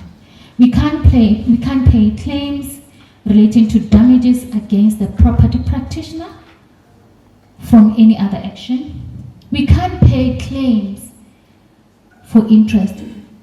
You would have paid the deposit in that trust account and interest. So we are not liable to pay the interest relating to that deposit. We can only pay you the deposit that you deposited in that property practitioner's trust account. We cannot be liable to pay claims relating to the employer, partners, families of the property practitioner, or any loss which was not relating to the trust monies. or any money paid to the property practitioner in other capacity. You can't lodge a claim to the Fidelity Fund relating to such. Or any rental. If you lost your rental, you can't come and claim that. Quite often we encounter delays in our claims department in order to process claims. It could be that the property practitioner is going through the sequestration process or liquidation, or court has appointed a curator to oversee the trust accounts. Thirdly, some delays is sometimes consumers takes time to give us some information that we would have requested, including proof of payment, etc., or there are any court order information relating to the claim. So such things make the claim process to actually take some time. Commission. This one I'll be talking directly to the property practitioners. And I'd like you all to please pay attention on this, because it's going to hit hard on you. And it's a new section in our Act. As we speak, we are collaborating with Law of Society, or LPC, to ensure that this is fully enforced by the conveyancers. As I have mentioned before, that there are a lot of unscrupulous estate agents out there that are competing with you. They don't have valid FFC, but they make deals, they sell. And conveyancers are allowing the transactions and are paying those unscrupulous estate agents commission, and makes it very difficult to control and reduce this unlawful practice, because conveyancers are allowing them and paying them a commission. With this new act, this section 56 was enforced to make sure that going forward, it restricts the conveyancers not to pay commission to any property practitioner with no valid FFC.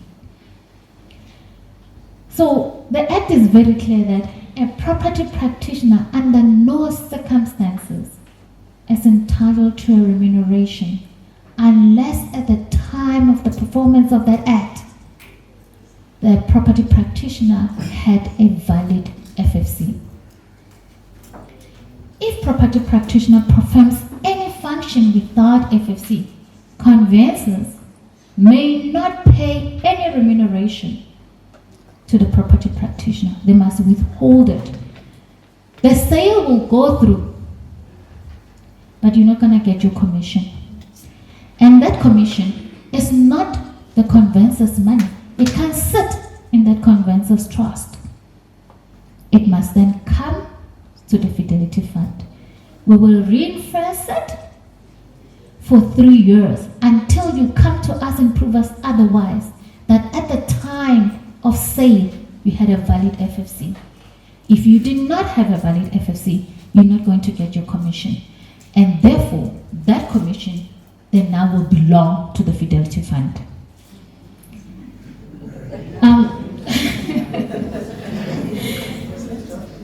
And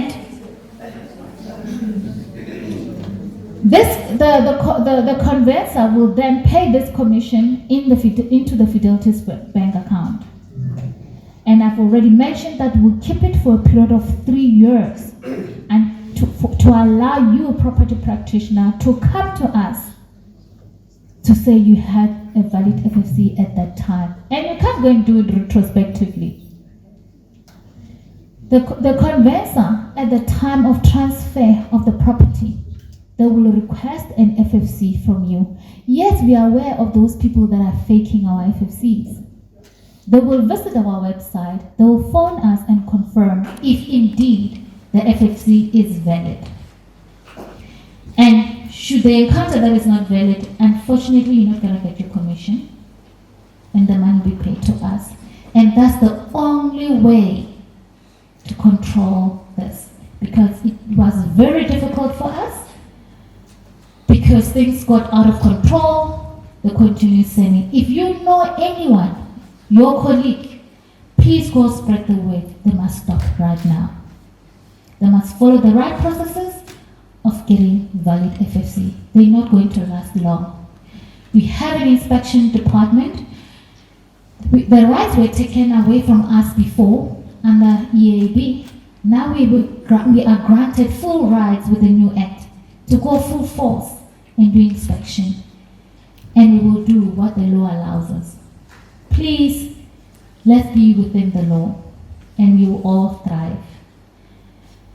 So as a result of this, for those that you know, the property practitioners that did not make it to this engagement today, please go spread the word. They must stop. And if you know anyone who doesn't have a valid FFC, you can whistleblow. Go to our website. Come tell us the names. Our investigation department, our inspection department will do the right process. Thank you very much, and I will allow questions. Good morning, everyone. Yes, in case of the Fidelity Fund certificates, we will really appeal from the PPRA to help us because it takes forever.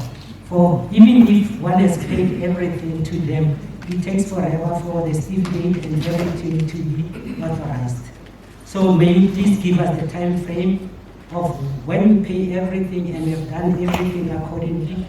When are we expecting our certificate to operate legally as it's supposed to?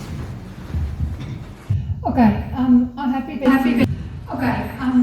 that you said you are investigating and you're doing the inspections. But the problem is you do the inspection on the people who got the PPR certificates. You must go for FFC. You must go and do the inspections for the people on the properties where people doesn't do business in that areas but don't have, it's not registered by your people. Because that's all how you're going to find out who is doing business without a license.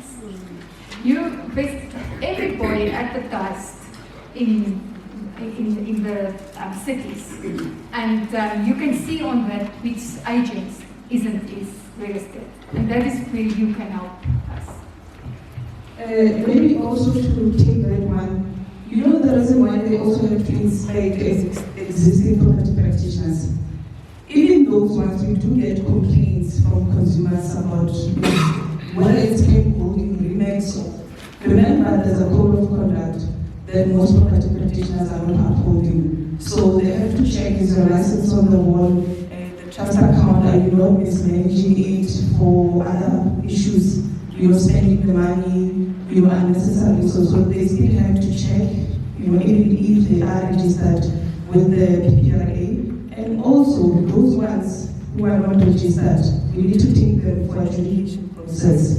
But that's why Happy mentioned, if you know them, they don't have to know it's you. You can take a picture, lodge a complaint on our website, so that we can investigate them. But we have to do the inspections on all of them, illegal and legal ones. Well, I don't mind. You're raising a valid point, and it's well noted and we will consider that as well.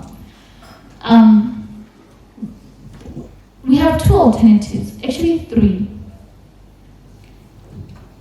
Through whistleblower, by informing us who are those, and yes, surprise visit, and look for those board and check whether they are valid FSC and we trace them. That's a valid point, and we don't take it lightly.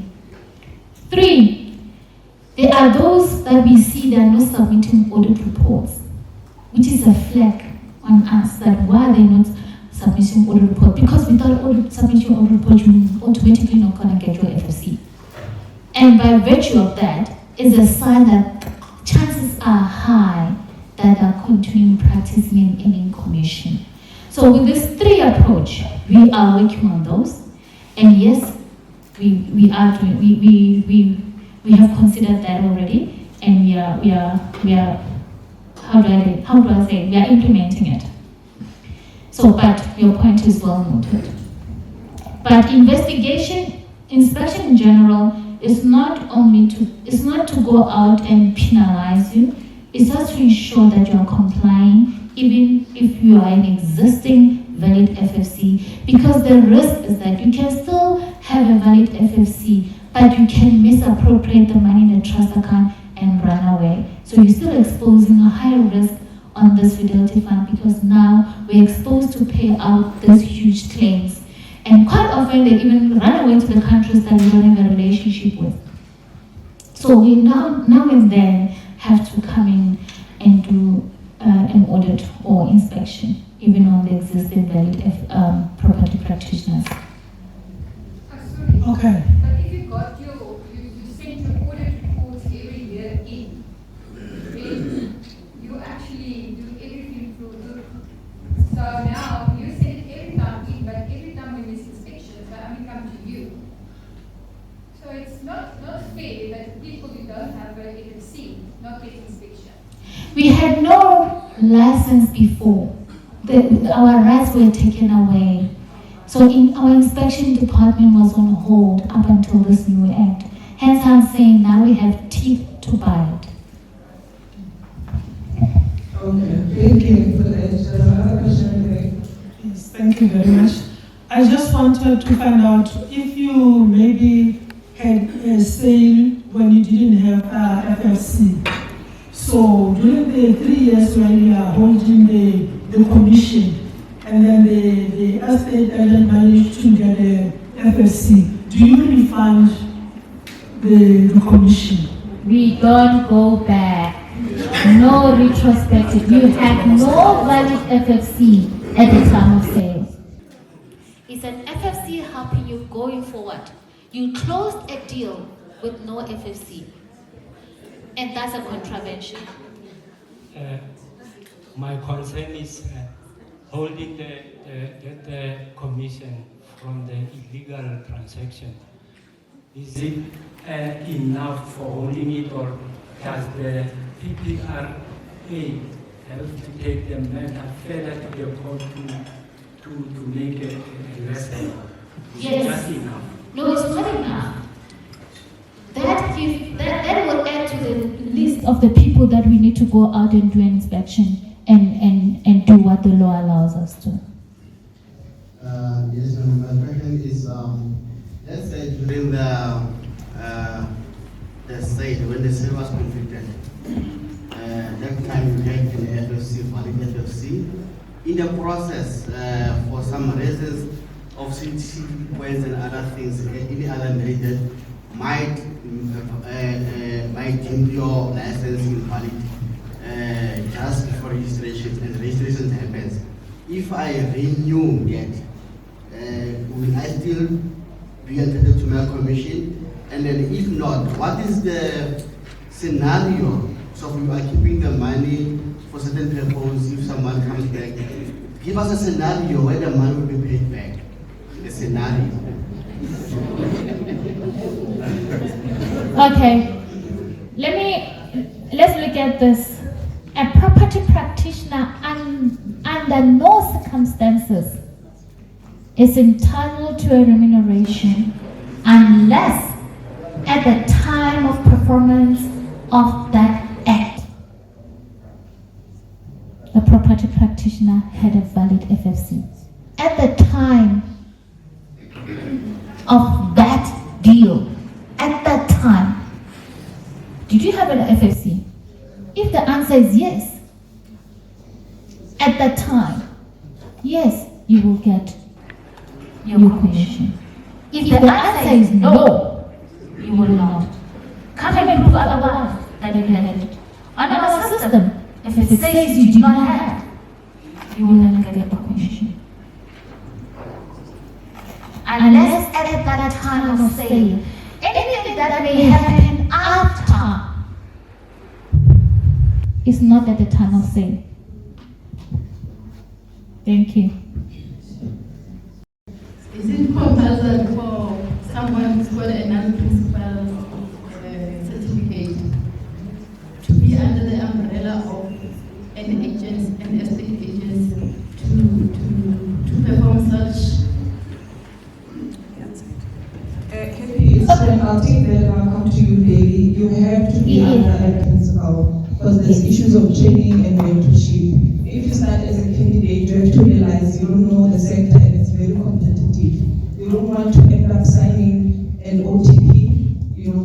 maybe that you didn't understand and you lodge a complaint and you open a complaint against you, she must also protect the fund. So we have to make sure that we train first 6 months up until we get to full status until you are a principal. Hi everyone, my name is Somaka. I wanted to check one question and also contribution. Number one, in terms of the developers, do you hold them accountable? Why I'm saying that most of the developers, you find that they develop and employ someone permanent to serve on their behalf, but when you check, they don't have FFC. Then number two, maybe one of the suggestions that is possible to try to eliminate the people who practice there without a license.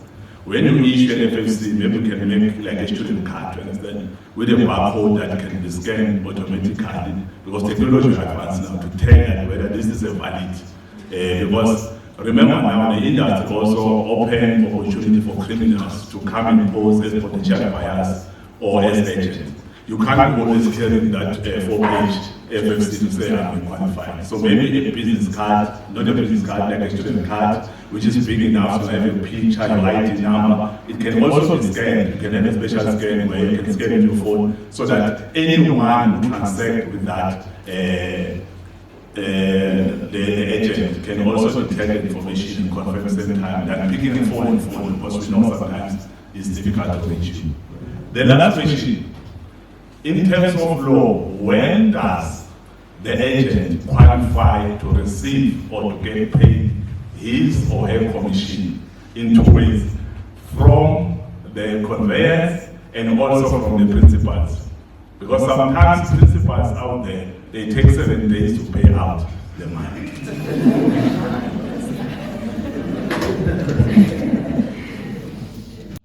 We always have to move with time and improve.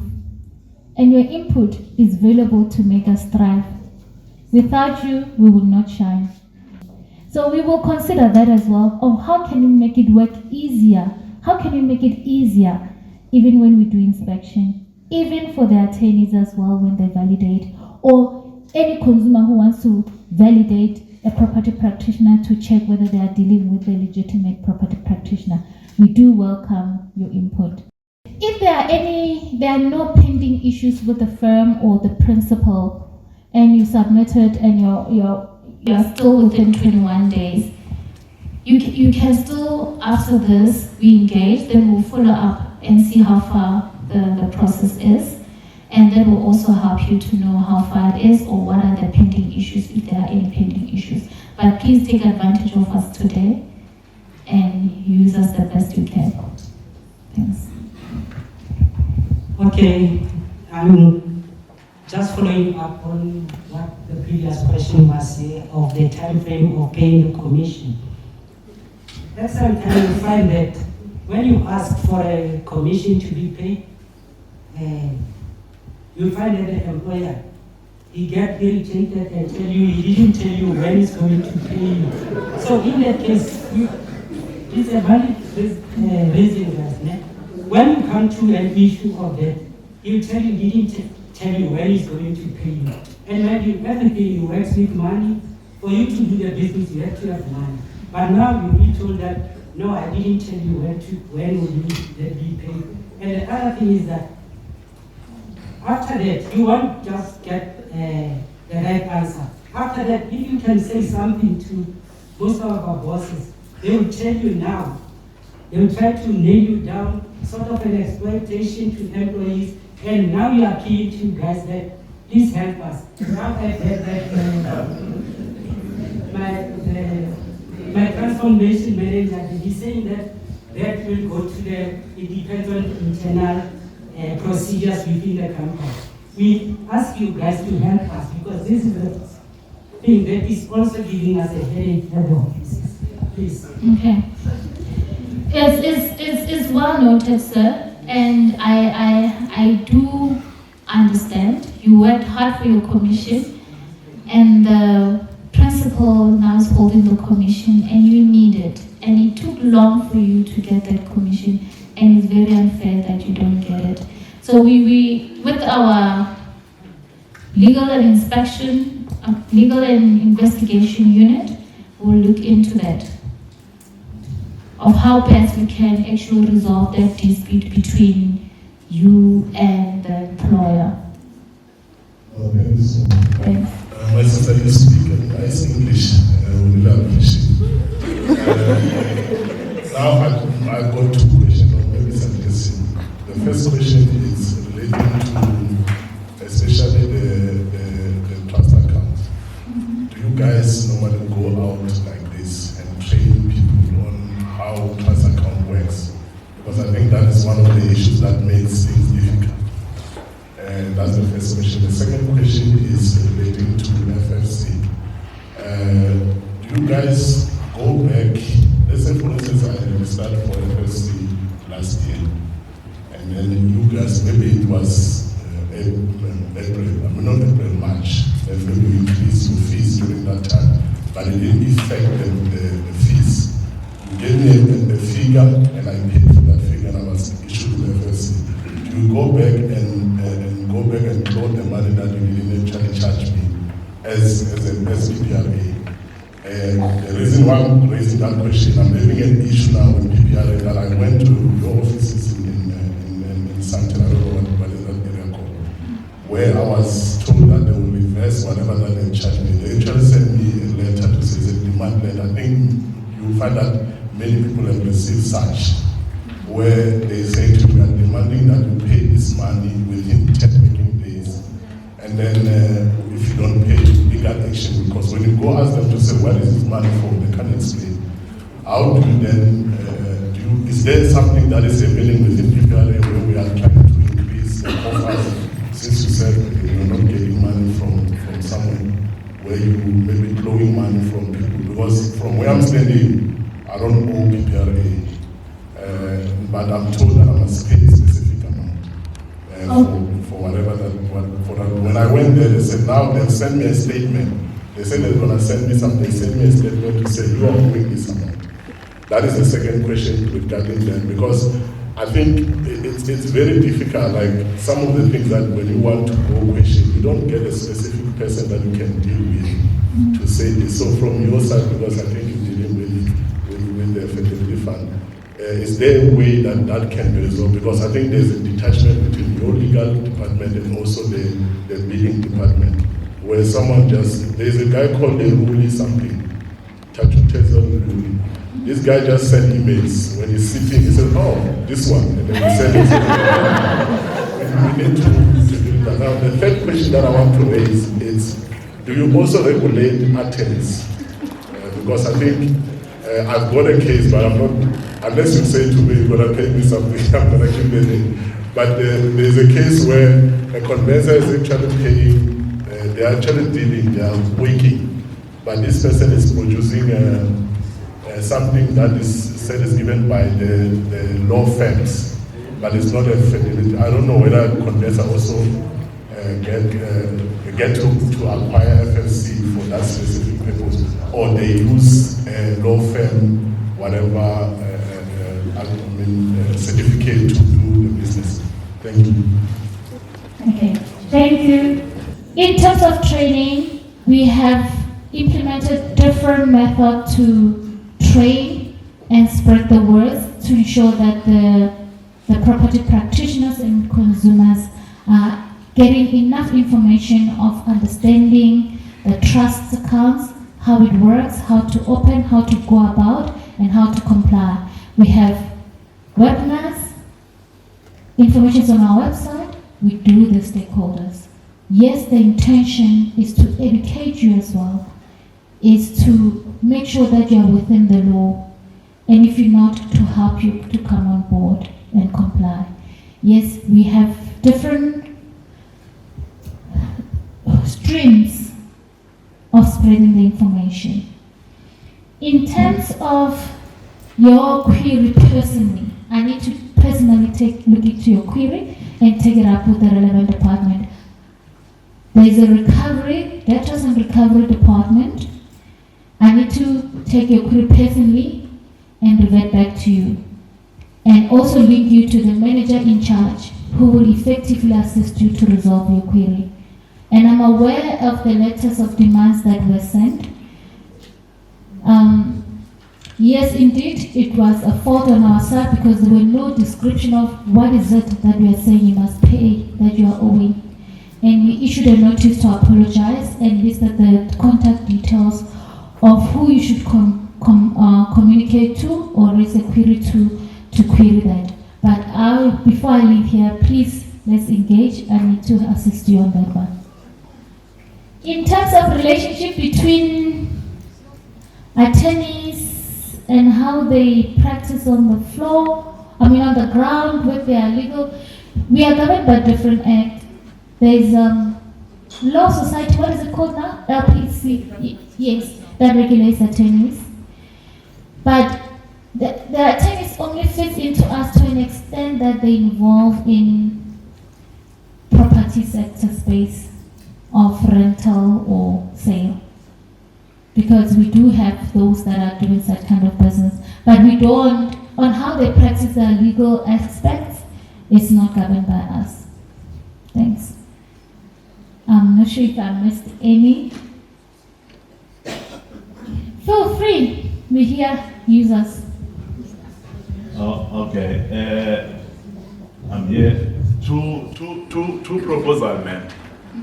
I'm accredited by Service Center to offer real estate qualifications. So when I go out there, unfortunately, I have to be Service Center, I have to be PPRA, I have to be a training provider because our people are suffering. I wish that if possible, the next time, get SARS to come here and clarify the issue of tax and VAT when it comes to the commission. Because some principals out there, they deduct the money, but they don't pay SARS. When the agent they want to return, it becomes a story. Do you agree with it? So we need to find out exactly where does the tax and VAT start from the money being issued, and also if I issue as a firm, also as an agent, I must pay VAT and tax. Number two, I'm not sure whether it's going to be possible. Is it possible that maybe we can have sort of desk information where agents in a specific area, they can go there and get inquiries? Because sometimes it's difficult for us to move, we have to drive all the way from here, just to go to PPRA and tell them that no, take the money that is there in the account and locate it to this one. You see, it's a very tedious practice. So I don't think the system and also your offices in terms of trying to make it easy for us to connect with you guys. We need to find a way where can we create maybe information desk where it's going to be easy for anyone. Practical example, yesterday I got a call from Cape Town. It's a white lady. She's asking me that she can pay me 5,000 that to go and inquire in the office of PPRA because I have another colleague. It's unfair. Why? Because there is no immediate branch almost on our areas or provinces where we can go to. All of us have to go to Sentin. There's traffic, petrol, and everything. So we are losing in that one. Thank you.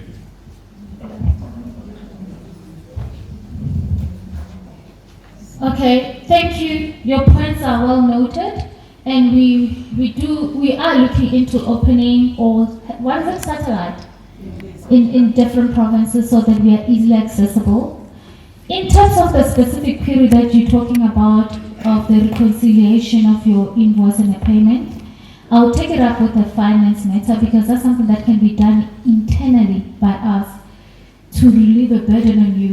You don't even have to phone or send email and query that. I'll take it up with finance, and that's something we need to, it was an issue of the system being slow, so that it gets quickly enhanced to reduce that burden on your side.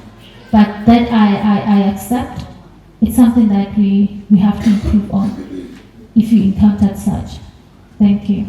Okay, thank you, Kate, for that. You know, I want you to, if you have problems, don't wait for stakeholder engagements, don't wait for webinars. Just email us directly. I have an issue with my auditor's report, I'm striking, how do I find it? Then I will hook you up with a manager in audit, and we have a meeting with them, they help you on the virtual meeting without meeting. One day then your behavior gets resolved so you don't get frustrated. You can email anyone, you can email me, you can email me, then I will help you. And some of the queries we are still here will take them back to the office and see how we can resolve them. And thank you so much. Thank you very much. Thank you.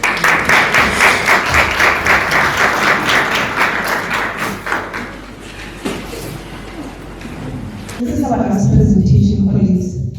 It's a company called Virtual Agent. How many of you have this app? Are you registered with Virtual Agent? Okay, so you're familiar with them. They're going to take us through on what they do. And the next presenter, her name is Edith. She's going to give us our last presentation. I'm sure it's upset and you are feeling maybe hot now. Edith, please come. Let's do the presentation to explain to us what is Virtual Agent and how does it work.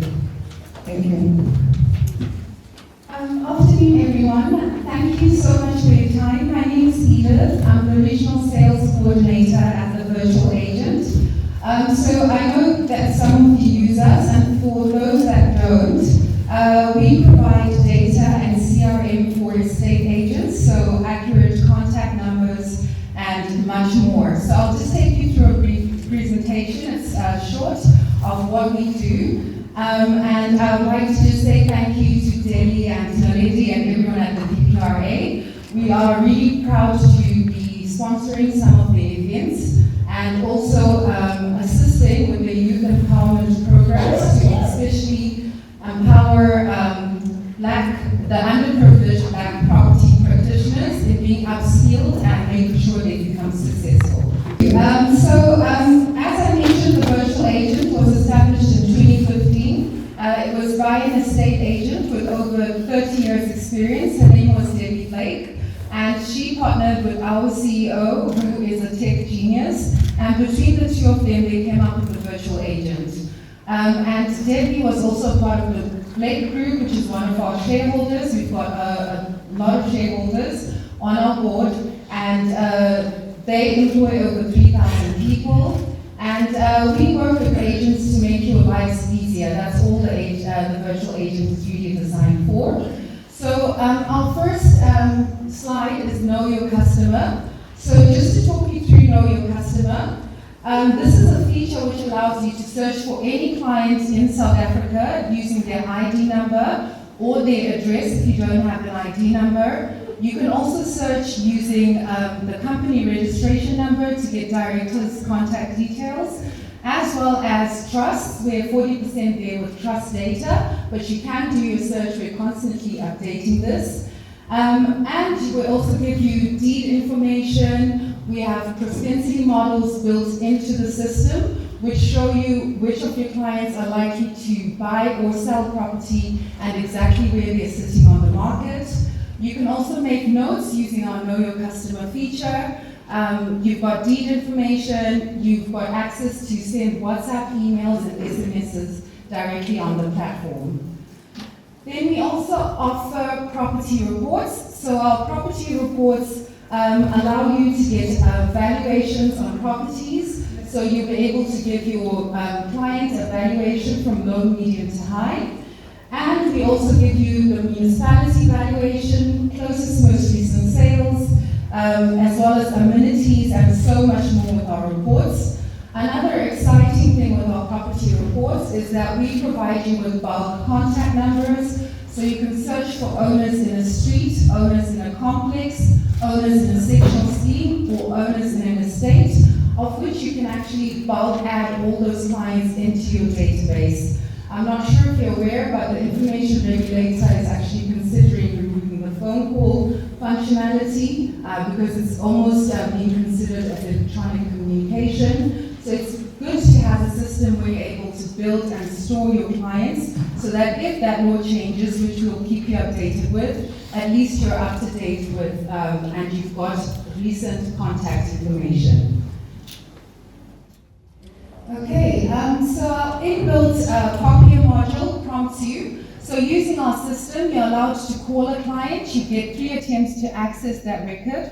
You're allowed to call a client and ask them for consent to send them electronic communication. And when I say electronic communication, it means a WhatsApp, an email, or an SMS. So you are allowed to call a client, and at that first point of contact, you're supposed to ask them for consent, which now is much easier to actually upload and save on the Virtual Agent. You can simply quickly copy a link that you can send to your clients via email, SMS, or WhatsApp. The client will receive your profile on that link, so they'll see your about me, your details as an agent, And all they have to do is just answer a couple of mini questions on the digital form, which, and then they can also choose how they wish to be contacted. This will automatically upload as soon as the client's completed it. It will upload as your consent automatically on the virtual agent, which will ensure that you're compliant, and you also receive an email to confirm that client's consent to dealing with you as an estate agent. Okay, and then we also have our CRM, which is a customer relationship management tool. So this is a powerful CRM with an advanced dashboard. It gives you all the stats on your clients. You can see your clients, again, their propensity models, their likelihood to buy and sell, their age brackets. You can import a file, so if you've been storing your clients on an Excel spreadsheet, you can import that into the virtual agent. The virtual agent will enrich all the data to get it all current and ensure that it's stored on a safe portal that is secure and compliant.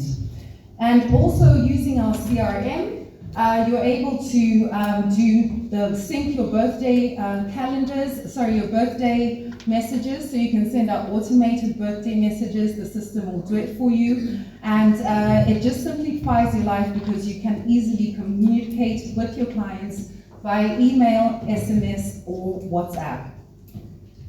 Then our campaign manager tool is also super amazing. It works exactly like MailChimp or Canva. You've got a template builder that allows you to drag and drop images, so you can literally do your properties for the week. You can do any campaign that you'd like to. You can design birthday campaigns or any mailer that you'd like using our system. It then allows you to group your clients. You can select which targeted group of clients you want to communicate with, and you can easily send those clients a bulk email, and you can also choose the exact date and time that you want them to receive this bulk email or SMS easily using our system. All our functionalities also have an opt-out link, so if someone does not want to receive that communication, they can easily opt out as well. Then our deal tracker, this is one of our newer features. So deal tracker will allow you to track your deals from start to finish, so from new listing to a done deal. And the nice thing with our deal tracker as well, it's being enhanced. So you'll be able to list directly from the virtual agent, from your deal tracker, to private property and property 24. Those are the two syndications we're starting with. Then we're going to obviously add IOL and all the other syndications. The nice thing about deal tracker as well, in the second phase, the deeds office will be plugged in, bond originators, attorneys, and etc. It also does your property descriptions for you because it's enhanced with ChatGPT. Any leads that you receive from those listing syndications will feed back into your deal tracker, and you'll get notified that you've now got a new deal. So that's also a nice feature of deal tracker. And as I mentioned, it's being enhanced, so you will have so much capability and power at your fingertips. Then our FICA and fraud module, this is a newer feature that we've just launched. So you're able to conduct a fraud check on a client. It gives you a rating from 1 to 5 on a risk profile of a client, and in terms of that application being fraudulent. And our FICA module also makes your life easier by simply sending a link using our system via email, SMS, or WhatsApp. The client will receive the link, and it will have your About Me and your details. All the client needs to do is to click on that link. Then they take a selfie of themselves. They also take proof of their ID, a copy of their ID, as well as their proof of address. And this will then cross-reference Home Affairs and the terrorist watch list in a couple of minutes, providing you with a PDF FICA report for your records, which will show that the FICA has been done as well as the terrorist watch list check has been done. It will also provide you with all the documents that the clients uploaded. So this also makes your life easier by simply sending a link. You have all this at your fingertips. Then the other nice feature about the virtual agent is it's accessible on any device at any time. So you can use it on your phone, your iPad, and your laptop on the go. We have the app that's coming up at the later part of this year or early next year, which will also make your lives easier. We've also partnered with Snapit, so we also now offer bridging finance, so you can get up to 80% of your commission on our system, and we can also take you through that, and that's also an amazing feature. And we're also launching Find an Agent in a couple of weeks. So this will allow consumers to come directly on the virtual agent to find an agent for any of their needs directly using our system. Then in closing, we also offer, for any principals in here, we offer custom API development. We can do your website, we can do integration into your system. So for example, if you want to just access contact details, we can integrate that directly into your own CRM if you have one. We also do white labeling, where we can put your logo and everything relating to your company on the front end, so that when your agents log in, it's a nice, secure and professional looking portal for your agents. And then in closing, how would you like to get 26 new listings in 10 days? This is a testimonial from Elsa and Magda at Real One. They literally managed, using our system, to get 26 new listings in 10 days. So I will take any questions if you have. Oh, sorry. The final closing statement. We also offer support and training, so it's free support and training on the system. We have a dedicated support team. They're based in Durban. So are our developers, and our head office is in Durban. We really work with agents, so we take suggestions on board, things like deal tracker with agent suggestions. So if you've got any suggestions, if you've got any questions, if you need training, if you need a demonstration, we're here to assist you every step of the way. Thank you very much.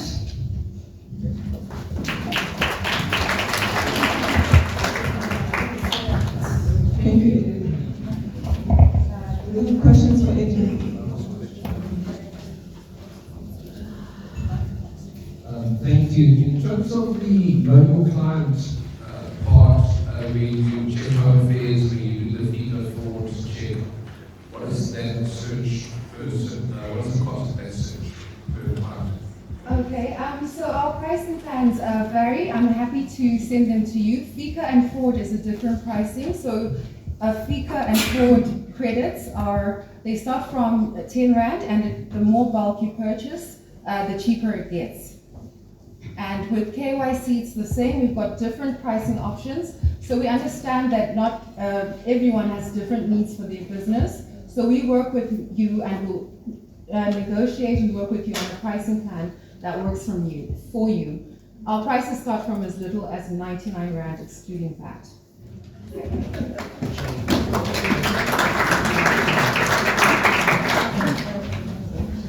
Okay. I want to thank everyone for coming. You took your time out of your busy schedule to, come and attend the workshop with us, and we appreciate it. All the questions that we got today, we've been writing them down. We're going to go back into the office and see how we can assist, all the points we've made today. Thank you everyone for coming. Thank you, speakers.